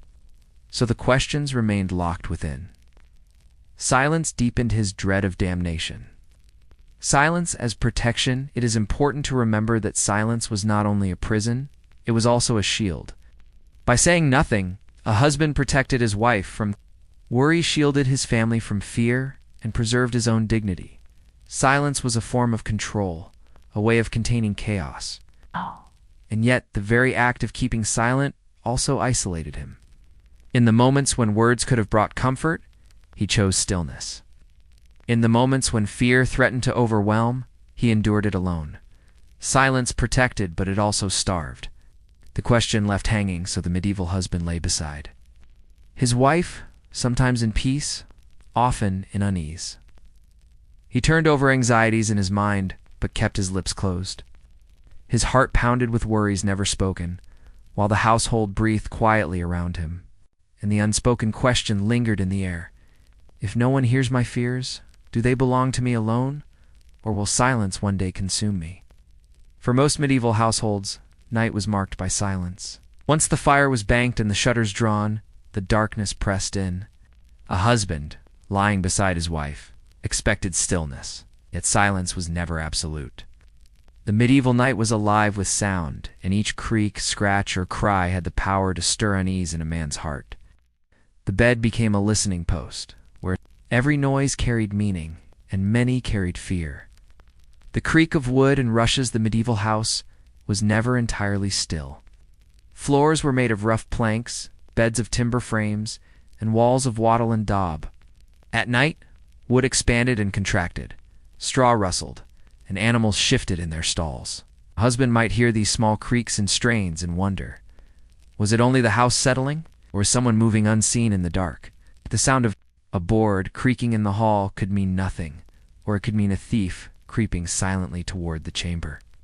Husbands knew too well that burglars favored the quiet of night, hoping to slip inside while families slept. Every groan of timber seemed to demand attention. The husband's body tensed, listening, debating whether to rise or remain still. The cry of animals. Many homes kept animals close, sometimes even beneath the same roof. Chickens stirred in the rafters, dogs barked in the courtyard, and pigs squealed in their pens. At night their cries often broke the silence. A dog's sudden barking could signal danger, a stranger approaching, or a wild animal circling. A rooster crowing too soon might be taken as a sign of ill luck. A cow's lowing could mean illness, threatening the family's livelihood. A husband, lying in bed, could not ignore these noises. He knew that his family's survival often depended upon the health of their animals. A restless horse or a bleeding sheep might mean he would soon need to rise, lantern in hand, to investigate. Sound carried not just annoyance, but the weight of responsibility. The shouts of the street in towns and cities, nights were rarely silent. Watchmen called out the hours, their voices drifting through narrow streets. Drunken revelers shouted or sang as they stumbled home from taverns. Sometimes darker sounds echoed, the clash of steel, the wail of the injured, and the cries of women. Fending off harassment, husbands heard these noises and tightened their blankets. Should they intervene? Could they? The walls of the house offered some barrier, but sounds carried fear. What if the fight spread to his door? What if a fire broke? Out nearby? He could never entirely trust the night beyond his shutters. The howl of wolves in the countryside. The night carried the sounds of predators. Wolves howled in forests, their cries carrying over long distances. To a medieval husband, this was more than background noise. A wolf pack could slaughter livestock, in minutes, stripping away months of labor. When a howl rose in the distance, he might stiffen in bed, calculating how far away the pack might be. He imagined the animals tearing into his sheep or goats. Would he need to rise, spear in hand, to drive them away? Or would he pray they stayed in the woods? The bedchamber filled with tension as the howls echoed through the night. The cry of infants and children inside the home itself. The most piercing sounds often came from children. A baby's wail cut through the stillness, demanding comfort, milk, or attention. Older children might cry out in fear, dreaming of demons, spirits, or death. For the husband, These cries carried complex meaning. On one hand, they signaled life, the continuation of his family line. On the other, they reminded him of fragility. Infant mortality was high, and every cough or fever was a cause for alarm. Lying in bed, he often felt the tug of fear. Would this child survive? Was his family cursed or blessed? The sounds of the wife beside him, not all unsettling sounds, came from outside. In the stillness of night, a husband also listened to his wife. Her breathing, steady or ragged, told him much. A sudden cough might signal sickness. A restless turning might mean unease. Even silence could become worrying if it stretched too long. He might reach out to ensure she still lived beside him. In some cases, her sighs or murmured prayers reminded him of unspoken troubles. She, too, carried burdens, though she rarely voiced them at night. Her sounds, half heard in the dark, became riddles he could not solve. Did she resent him? Did she carry worries of her own that she dared not share? In the medieval bedchamber, even the sound of sleep could stir fear. The toll of the church bell beyond the home, the most chilling sounds, often came from the church. Bells rang at set hours to mark prayers, but they also rang unexpectedly. At night, the toll of a bell could mean fire, death, or danger. If the bell sounded after midnight, a husband might sit upright in bed, heart pounding. Was it a death knell, announcing the passing of a neighbor? Was it a call to arms, warning of attack? Or was it a fire alarm, demanding that every able man rise to help? Few sounds carried such heavy implications. Imagination of sounds, finally, some of the most troubling noises were those that did not exist. In the stillness of night, imagination played cruel tricks. A husband might think he heard footsteps in the loft, whispers in the hall, or scratching at the shutters. He strained to listen harder, but silence returned. These imagined sounds were often worse than the real ones, for they offered no resolution. A creak might be dismissed, a howl identified, a cry attended to, but a phantom noise lingered, gnawing at the mind. Did he truly hear it? Or was it a sign of something unseen, perhaps even supernatural? The weight of sound in truth, the medieval night, was never silent. Each sound carried meaning and often fear. For husbands, lying awake beside their wives, the night was a constant negotiation between stillness and interruption, between comfort and alarm. And as he closed his eyes once more, every noise, real or imagined, posed the same troubling question. Was that sound a harmless disturbance, or the beginning of disaster? The medieval bed, so often described as a place of rest, was rarely simple. It was not only where a man slept beside his wife, but also where the most intimate and most dangerous aspects of daily life unfolded. For a husband, the bed could be a battlefield of words, emotions, and subtle struggles for control. Lying in the dark, he feared not only what prowled outside the door, but also what stirred in the heart of the woman beside him. Marriage as a contract to understand the fears that lingered in the medieval bedchamber. You must remember that marriage was as much an economic arrangement as it was a personal bond. Husbands and wives were often matched by families, not by choice. Dowries were exchanged, lands combined, and alliances forged. At night, however, the political turned personal. The wife he shared his bed with might be a woman he barely knew, perhaps even resented. She had her own loyalties, her own family's interests, and her own secrets. Trust was not always certain. And for a husband, lying beside her meant lying. Beside both companion and rival. Quarrels in the dark by day, disputes could be muted by the busyness of work. At night, however, silence left space for words to sting. Husbands feared their wives' sharp tongues, especially in private. A wife might remind him of debts unpaid, of promises broken, of failings he would rather forget. She could whisper accusations in the dark, too soft for anyone else to hear, yet too pointed to ignore. In some households, quarrels erupted into shouting matches, yet even whispered disputes carried risk. Words spoken in bed lingered in the mind, heavy as iron. A husband might fear not just the quarrel itself, but the silence that followed it. Silence that spoke of resentment stored away for later use. Secrets in the bed was also where Secrets surfaced, or where their absence stirred suspicion. Husbands often wondered what their wives concealed. Had she spoken with the neighbor too long at the well? Did she favor another man in her heart? Was she hiding coins or knowledge of her family's affairs? At night, with bodies so close, a husband's mind could not help but dwell on such questions.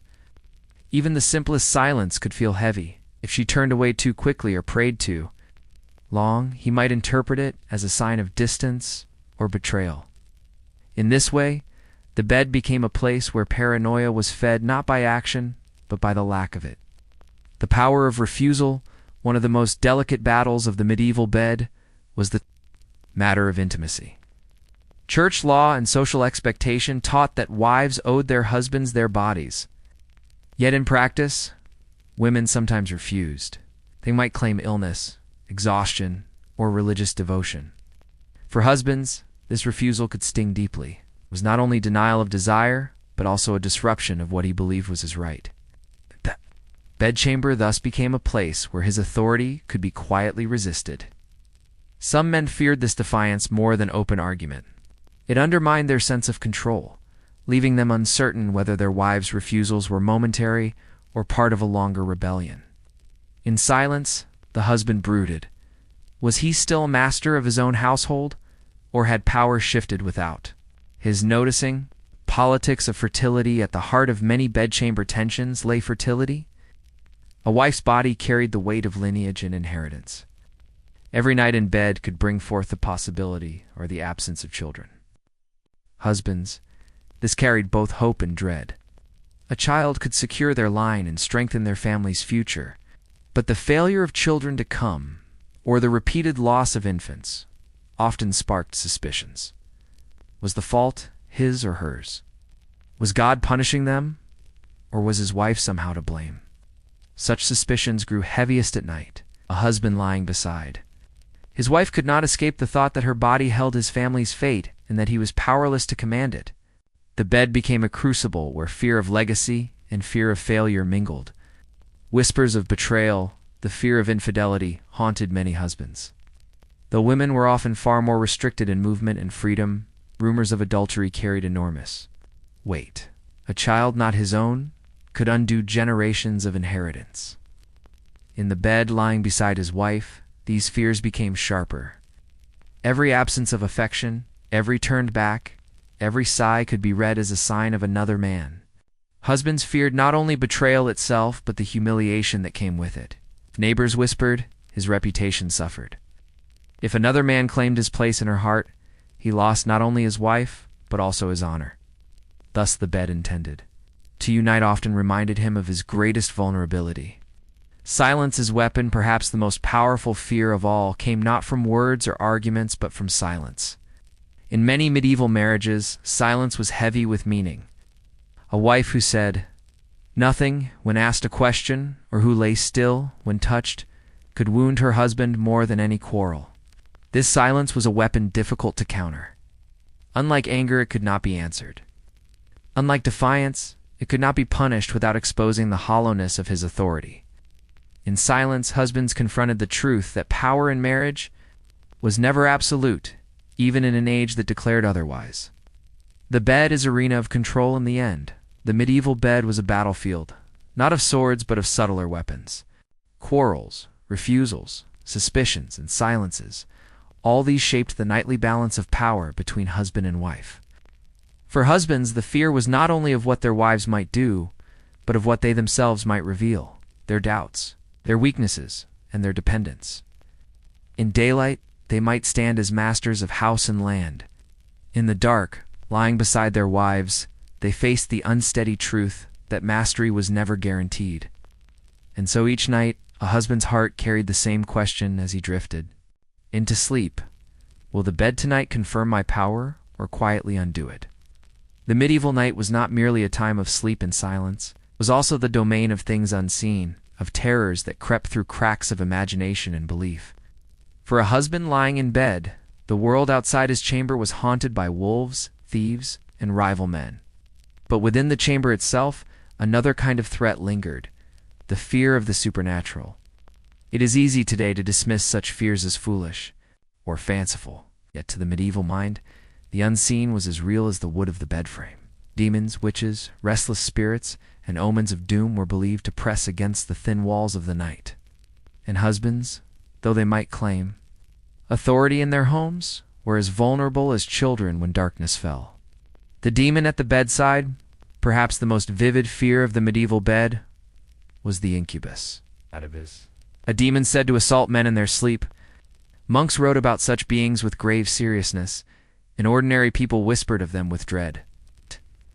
Incubus was thought to slip into bed at night, pressing down upon the chest, stealing breath and corrupting dreams. Husbands feared not only the suffocating weight of such a presence, but also its implication that their very souls could be imperiled in the privacy of their own chambers. For some, a bad dream or a sudden jolt of breathlessness was not dismissed. As chance, it was the mark of demonic visitation. And so, each night a husband might cross himself, whisper prayers or clutch relics to ward off unseen intruders. The witch in the shadow's witchcraft, too, cast its shadow over the bed. A husband who quarreled with his wife might lie awake wondering if she whispered curses against him, or if an enemy elsewhere had set charms to harm his household. Milk curdling, crops failing, children falling alall could be blamed on witches, but the most intimate fear was that spells might reach into the bed itself. Stories spread of witches who stole a man's potency, who tied knots in cords to bind his desire, who left him weak and humiliated. In this way, the fear of witchcraft was not merely abstract, it was deeply personal, attacking his very sense of manhood in the place where it mattered most. Ghosts of the restless dead, the medieval night, was also filled with tales of the dead who did not rest. Husbands feared that those they had wronged might return. A cheated tenant, a neglected beggar, or even a lost child could, in belief, rise from the grave to trouble the living. If the shutters rattled, if the bed creaked, or if the fire hissed strangely, the thought could come, is someone I knew standing here, unseen? Husband might hold his wife closer, not out of love but out of terror, seeking warmth against the chill of the grave he imagined brushing the room. Even priests acknowledged that visions of the restless dead troubled the faithful. The fear was not simply of ghosts, but of what they meant: unfinished business, unconfessed sins, and divine warnings. The bed, therefore, became a place where a husband's conscience haunted him as much as any phantom. Nightmares and night terrors, the line between dream and reality was thinner in medieval thought. A nightmare was not just a dream, but a possible message, a visitation, or a sign. Husbands feared nightmares not only for their terror, but for what they might signify. To dream of fire could mean loss. To dream of water could mean death. To dream of betrayal could be seen as an omen of things already taking place. And the terror of waking from such dreams was compounded by the dark. Candles were expensive and not always kept burning through the night. A husband waking from a nightmare often found himself staring into total blackness, hearing every creak as proof that the dream still lingered around him. Divine judgment above all, medieval men feared that the night might be the moment God chose to strike. Death in sleep was common enough, and many believed it could be a judgment. Had he prayed enough? Had he confessed? Was he pure of sin? To close one's eyes each night was, in a sense, to surrender to God's will. A husband might fear that he would not open them again, or that he would wake to find his soul weighed and found wanting. The bed thus became a place of uneasy surrender, a reminder that all his worldly power was fragile in the face of divine eternity. Rituals of protection to guard against these terrors, men turned to ritual. A cross above the bed, a prayer before sleep, relics sewn into the pillow. These were not superstitions, but strategies for survival. Some husbands sprinkled holy water, others muttered psalms, and some kept charms or herbs near the bed. Nails were driven into door frames, not for carpentry, but to ward off demons. Even the act of lying beside a wife was thought to offer protection. The warmth of two bodies was seen as less vulnerable to attack than one alone. Yet for all these protections, fear lingered. The night was never entirely safe. It's the bed as threshold in the end. The medieval bed was not only furniture, it was a threshold between day and night, between life and death, between the seen and unseen. For husbands, lying down each night meant stepping across that threshold, uncertain what they might face before dawn. They feared thieves and quarrels, silence and betrayal. They feared sickness, failure, and shame. But perhaps most of all, they feared the mysteries of the unseen world pressing close in the dark.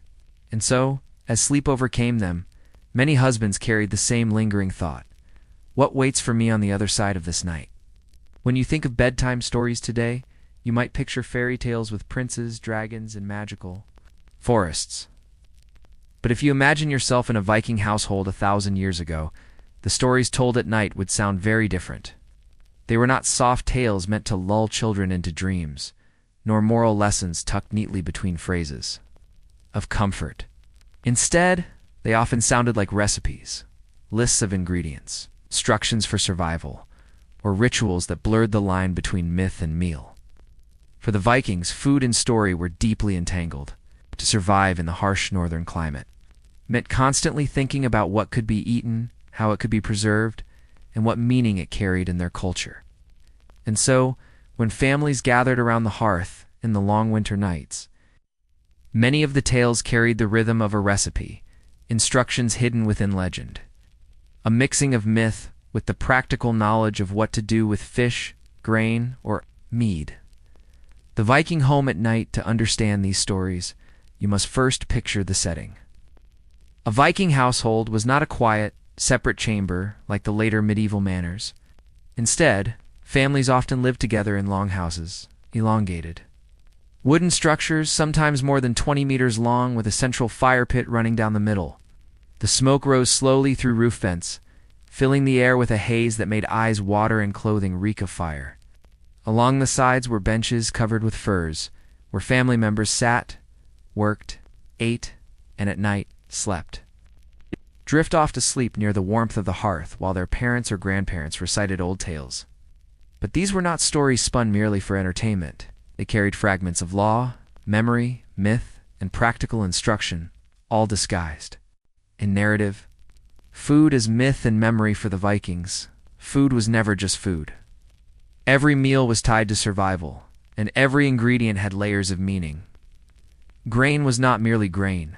It was a gift of the gods, a symbol of community, and a reminder of feasts. In funerals, when a story described a god boiling a cauldron of mead or a hero roasting the heart of a beast, listeners were not only picturing divine feasts, they were also recalling their own daily labors, brewing ale, tending animals, and preparing fish.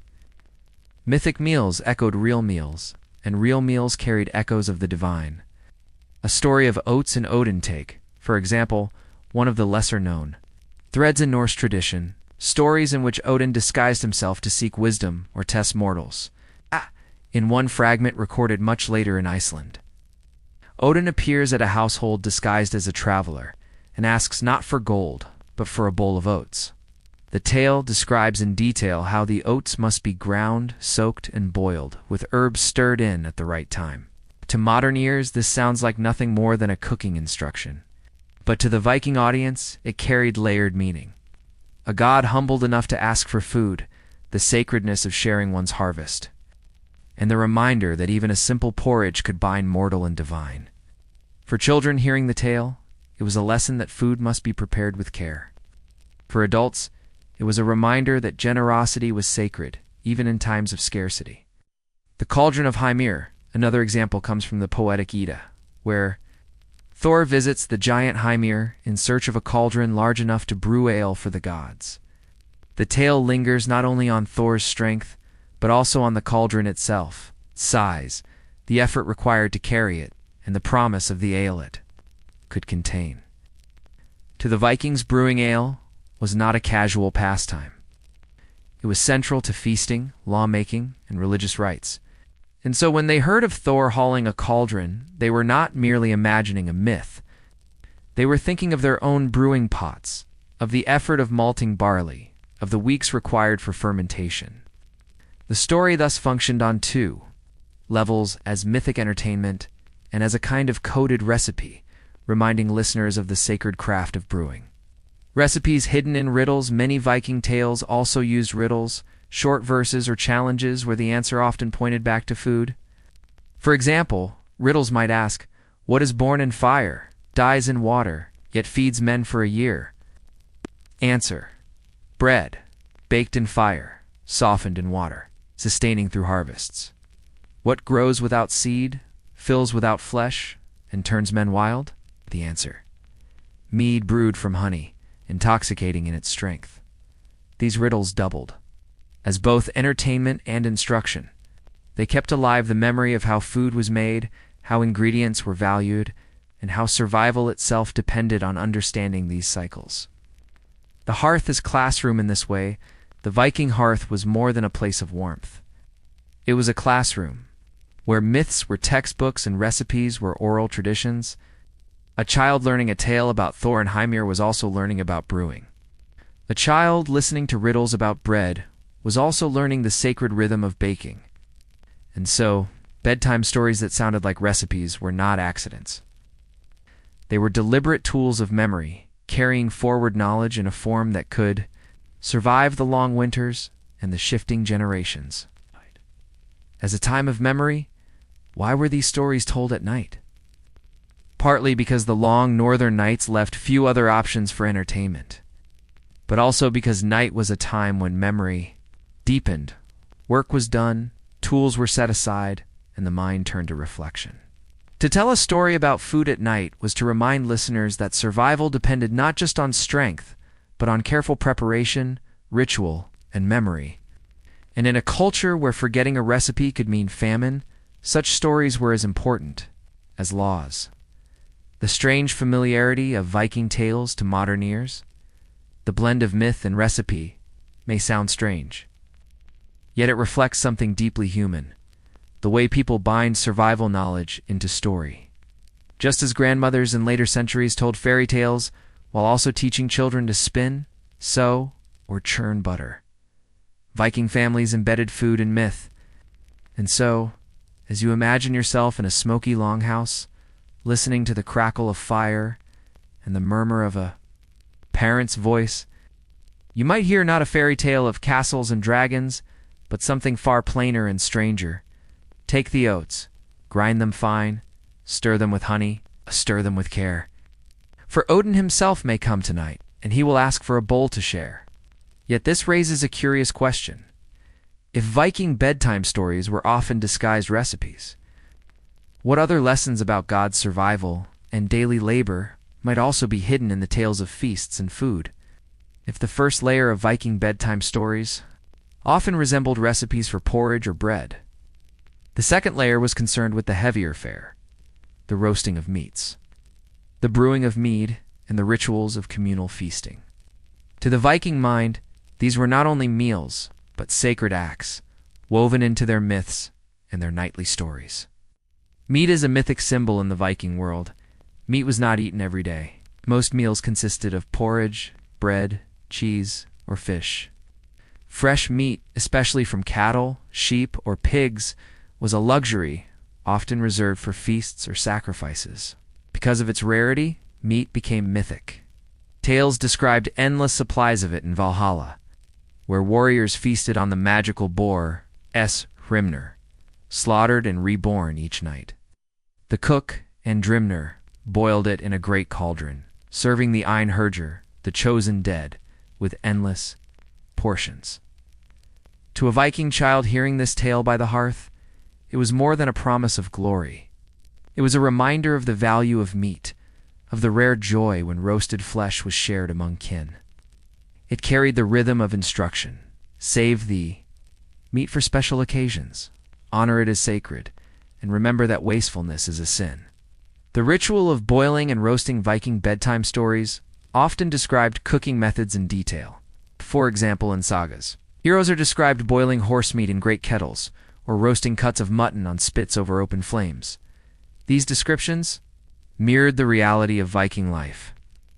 Most homes did not have ovens. Boiling was the most common cooking method. Roasting, though more dramatic, was less frequent. And so, when stories described the crackle of fat dripping into fire, the sound was both mouth-watering and instructive. Children listening would learn Boiling stretches meat further, feeding more mouths. Roasting is rare and ceremonial used. When you want to honor guests or gods, bones should be saved for broth, for wasting them was frowned upon. Thus, the mythic feast doubled as a practical cooking lesson. Mead is the drink of gods and mortals. No Viking tale of food was complete without mead. Made from honey, water, and yeast, mead was the drink of both the gods and their worshippers. One of the most famous stories is that of the mead of poetry. According to myth, it was brewed from the blood of Kvasir, a wise being created from the spit of the gods. Whoever drank it would gain the gift of poetry and wisdom. When this story was told at night, the details of mead making, mixing honey with water, letting it ferment in vessels, and guarding it from thieves, echoed the real processes of Viking households. For adults, it reinforced the sacredness of brewing. For children, it planted the association between honey, drink, and divine power. And just as with the porridge stories, these tales carried subtle reminders. Keep the mead safe, guard it carefully, and remember that what you drink shapes what you become. The role of the feasting hall feasts were not merely about food. They were political, social, and religious events. A chieftain's power was measured by how many guests he could feed and how much mead he could pour. This they often described feasting halls with benches lined in furs, tables heavy with meat and bread, and horns brimming with ale. The detail was not for extravagance. It was to remind listeners of the order of the hall, who sat where, who served whom, and who spoke first. Children listening at night were learning the unspoken rules of hierarchy. They were being trained to notice where they might one day sit, and how honor was measured by generosity. A tale of Loki and the goats. One lesser-known tale tells of Loki borrowing to goats to pull a chariot, promises to return them unharmed, but during the night he kills one to eat. When the bones are laid carefully together and blessed, the goat is restored, but with a limp, because Loki had cracked a bone to suck the marrow. To us, it reads as a myth of trickery and consequence. To the Viking audience, it also carried a practical message: do not crack the bones of sacred animals. Treat food with respect. Wastefulness or greed will leave lasting scars. The rhythm of the tale once again resembles a recipe. Cook the goat, lay out the bones, handle them with care. Instruction is buried in entertainment, sacrifice, and storytelling. Not all Viking meals were meant for humans. Some were for the gods. Animals, horses, pigs, or cattle might be sacrificed. Their blood sprinkled in ritual, their meat boiled and shared in feasts. Bedtime stories sometimes describe these sacrifices not in gory detail but in a solemn tone. They taught children that sharing food with gods was as important as sharing it with kin. They reinforced the rhythm of ritual: blood for the gods, meat for the people, bones for the earth. The story became a kind of cultural memory device, ensuring that ritual knowledge would not be lost in generations when famine or hardship made sacrifices harder to maintain. Food taboos in Viking tales, just as important as what could be eaten, was what could not. Certain foods carried taboos. Horses were eaten in pagan rituals, but later banned by Christian law. Wolves and bears were rarely touched. Stories reinforced these boundaries. A tale might describe a cursed man forced to eat wolf flesh, and the dire fate that followed. Another might describe a witch stirring bear fat into a potion. The lesson was clear. Some foods are sacred, some are dangerous, and to eat wrongly is to court ruin. Children who listened absorbed these lessons as naturally as they learnt lullabies. The structure of a Viking feast tale, when you step back and examine them, Viking feasting stories follow a curious pattern. The gathering guests are summoned. Places are set, horns are filled. The preparation animals are slaughtered. Bread is baked, and meat is poured. The conflict, a god or hero arrives, often bringing chaos or challenge.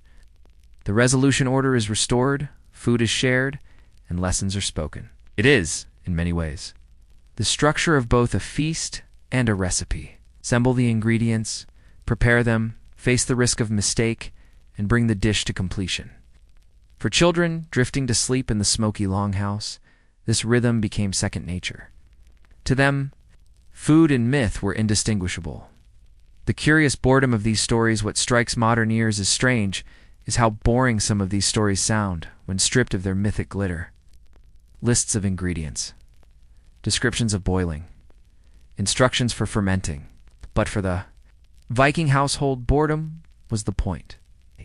Details were survival.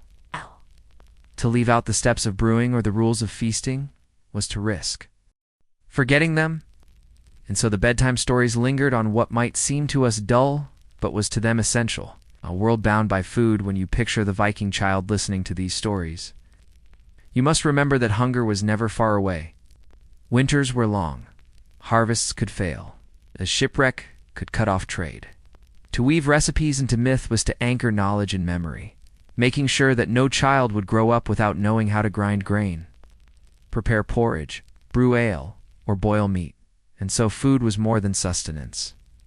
It was culture, story, law, and survival. It's an unanswered question, but this leads us to a deeper question. If Viking bedtime stories carried recipes for porridge, meat, and mead, were they also carrying something else less obvious, more hidden? Could these food stories also have been preserving codes of law, survival strategies, or even political instruction disguised beneath the taste of a meal?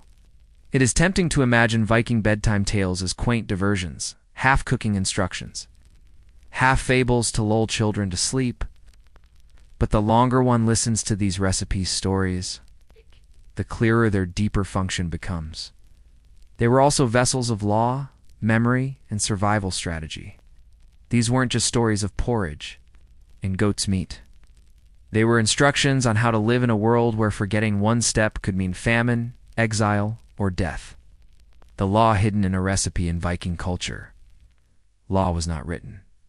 It was spoken, memorized, and performed. The legio scumer, or law speaker, recited the laws at the annual assembly, the Althing. These laws were stored not on parchment but in human memory. So, how do you train a society to remember its laws? By wrapping them in the rhythms of stories that resembled recipes. Bedtime tale might go something like this. First, gather the men as you would gather grain. Then, measure the oats as you would measure the barley. Stir truth into it as you stir honey into the mead. If one spoils the mixture with lies, he is cast out like sour whey.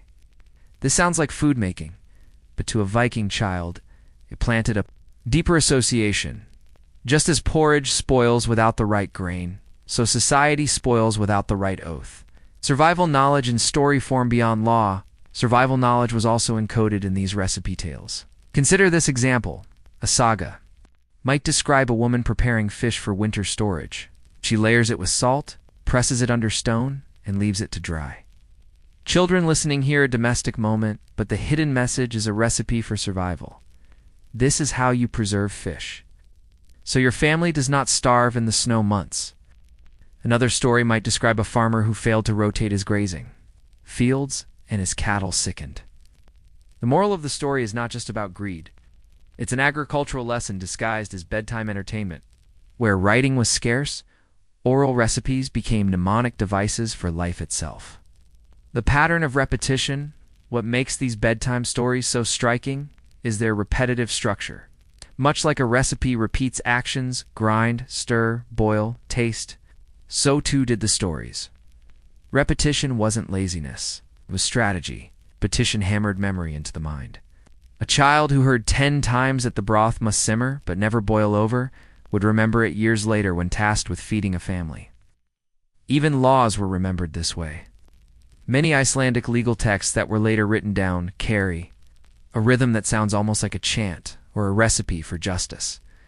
Recipes for honor too was encoded in the recipe-like structure of tales. Take the saga motif of hospitality. A host must welcome the guest, offer water for washing hands, provide a seat near the fire, serve food before asking questions. This is, in essence, a recipe for social honor. A child who learnt this structure through bedtime stories grew up with the rhythm of hospitality burnt into memory. Failing these steps wasn't just bad manners. It could be grounds for a feud or shame. The survival of oral law. Why is this recipe structure so important? Because without it, memory phrase. Imagine a Viking winter, darkness, hunger, storm. Father recites a bedtime story that sounds like a cooking lesson.